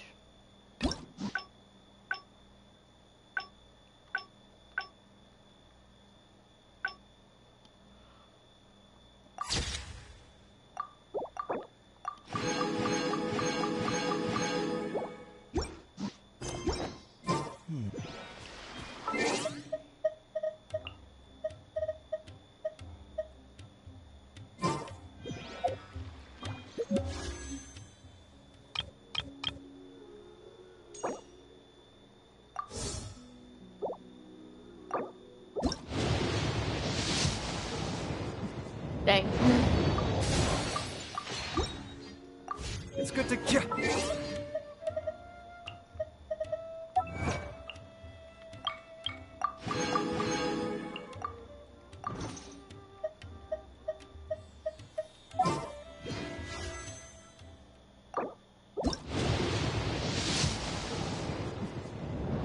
Oh my gosh, I actually thought.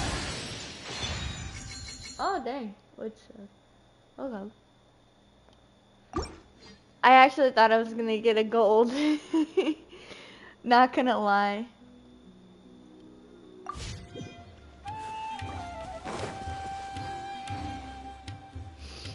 Okay.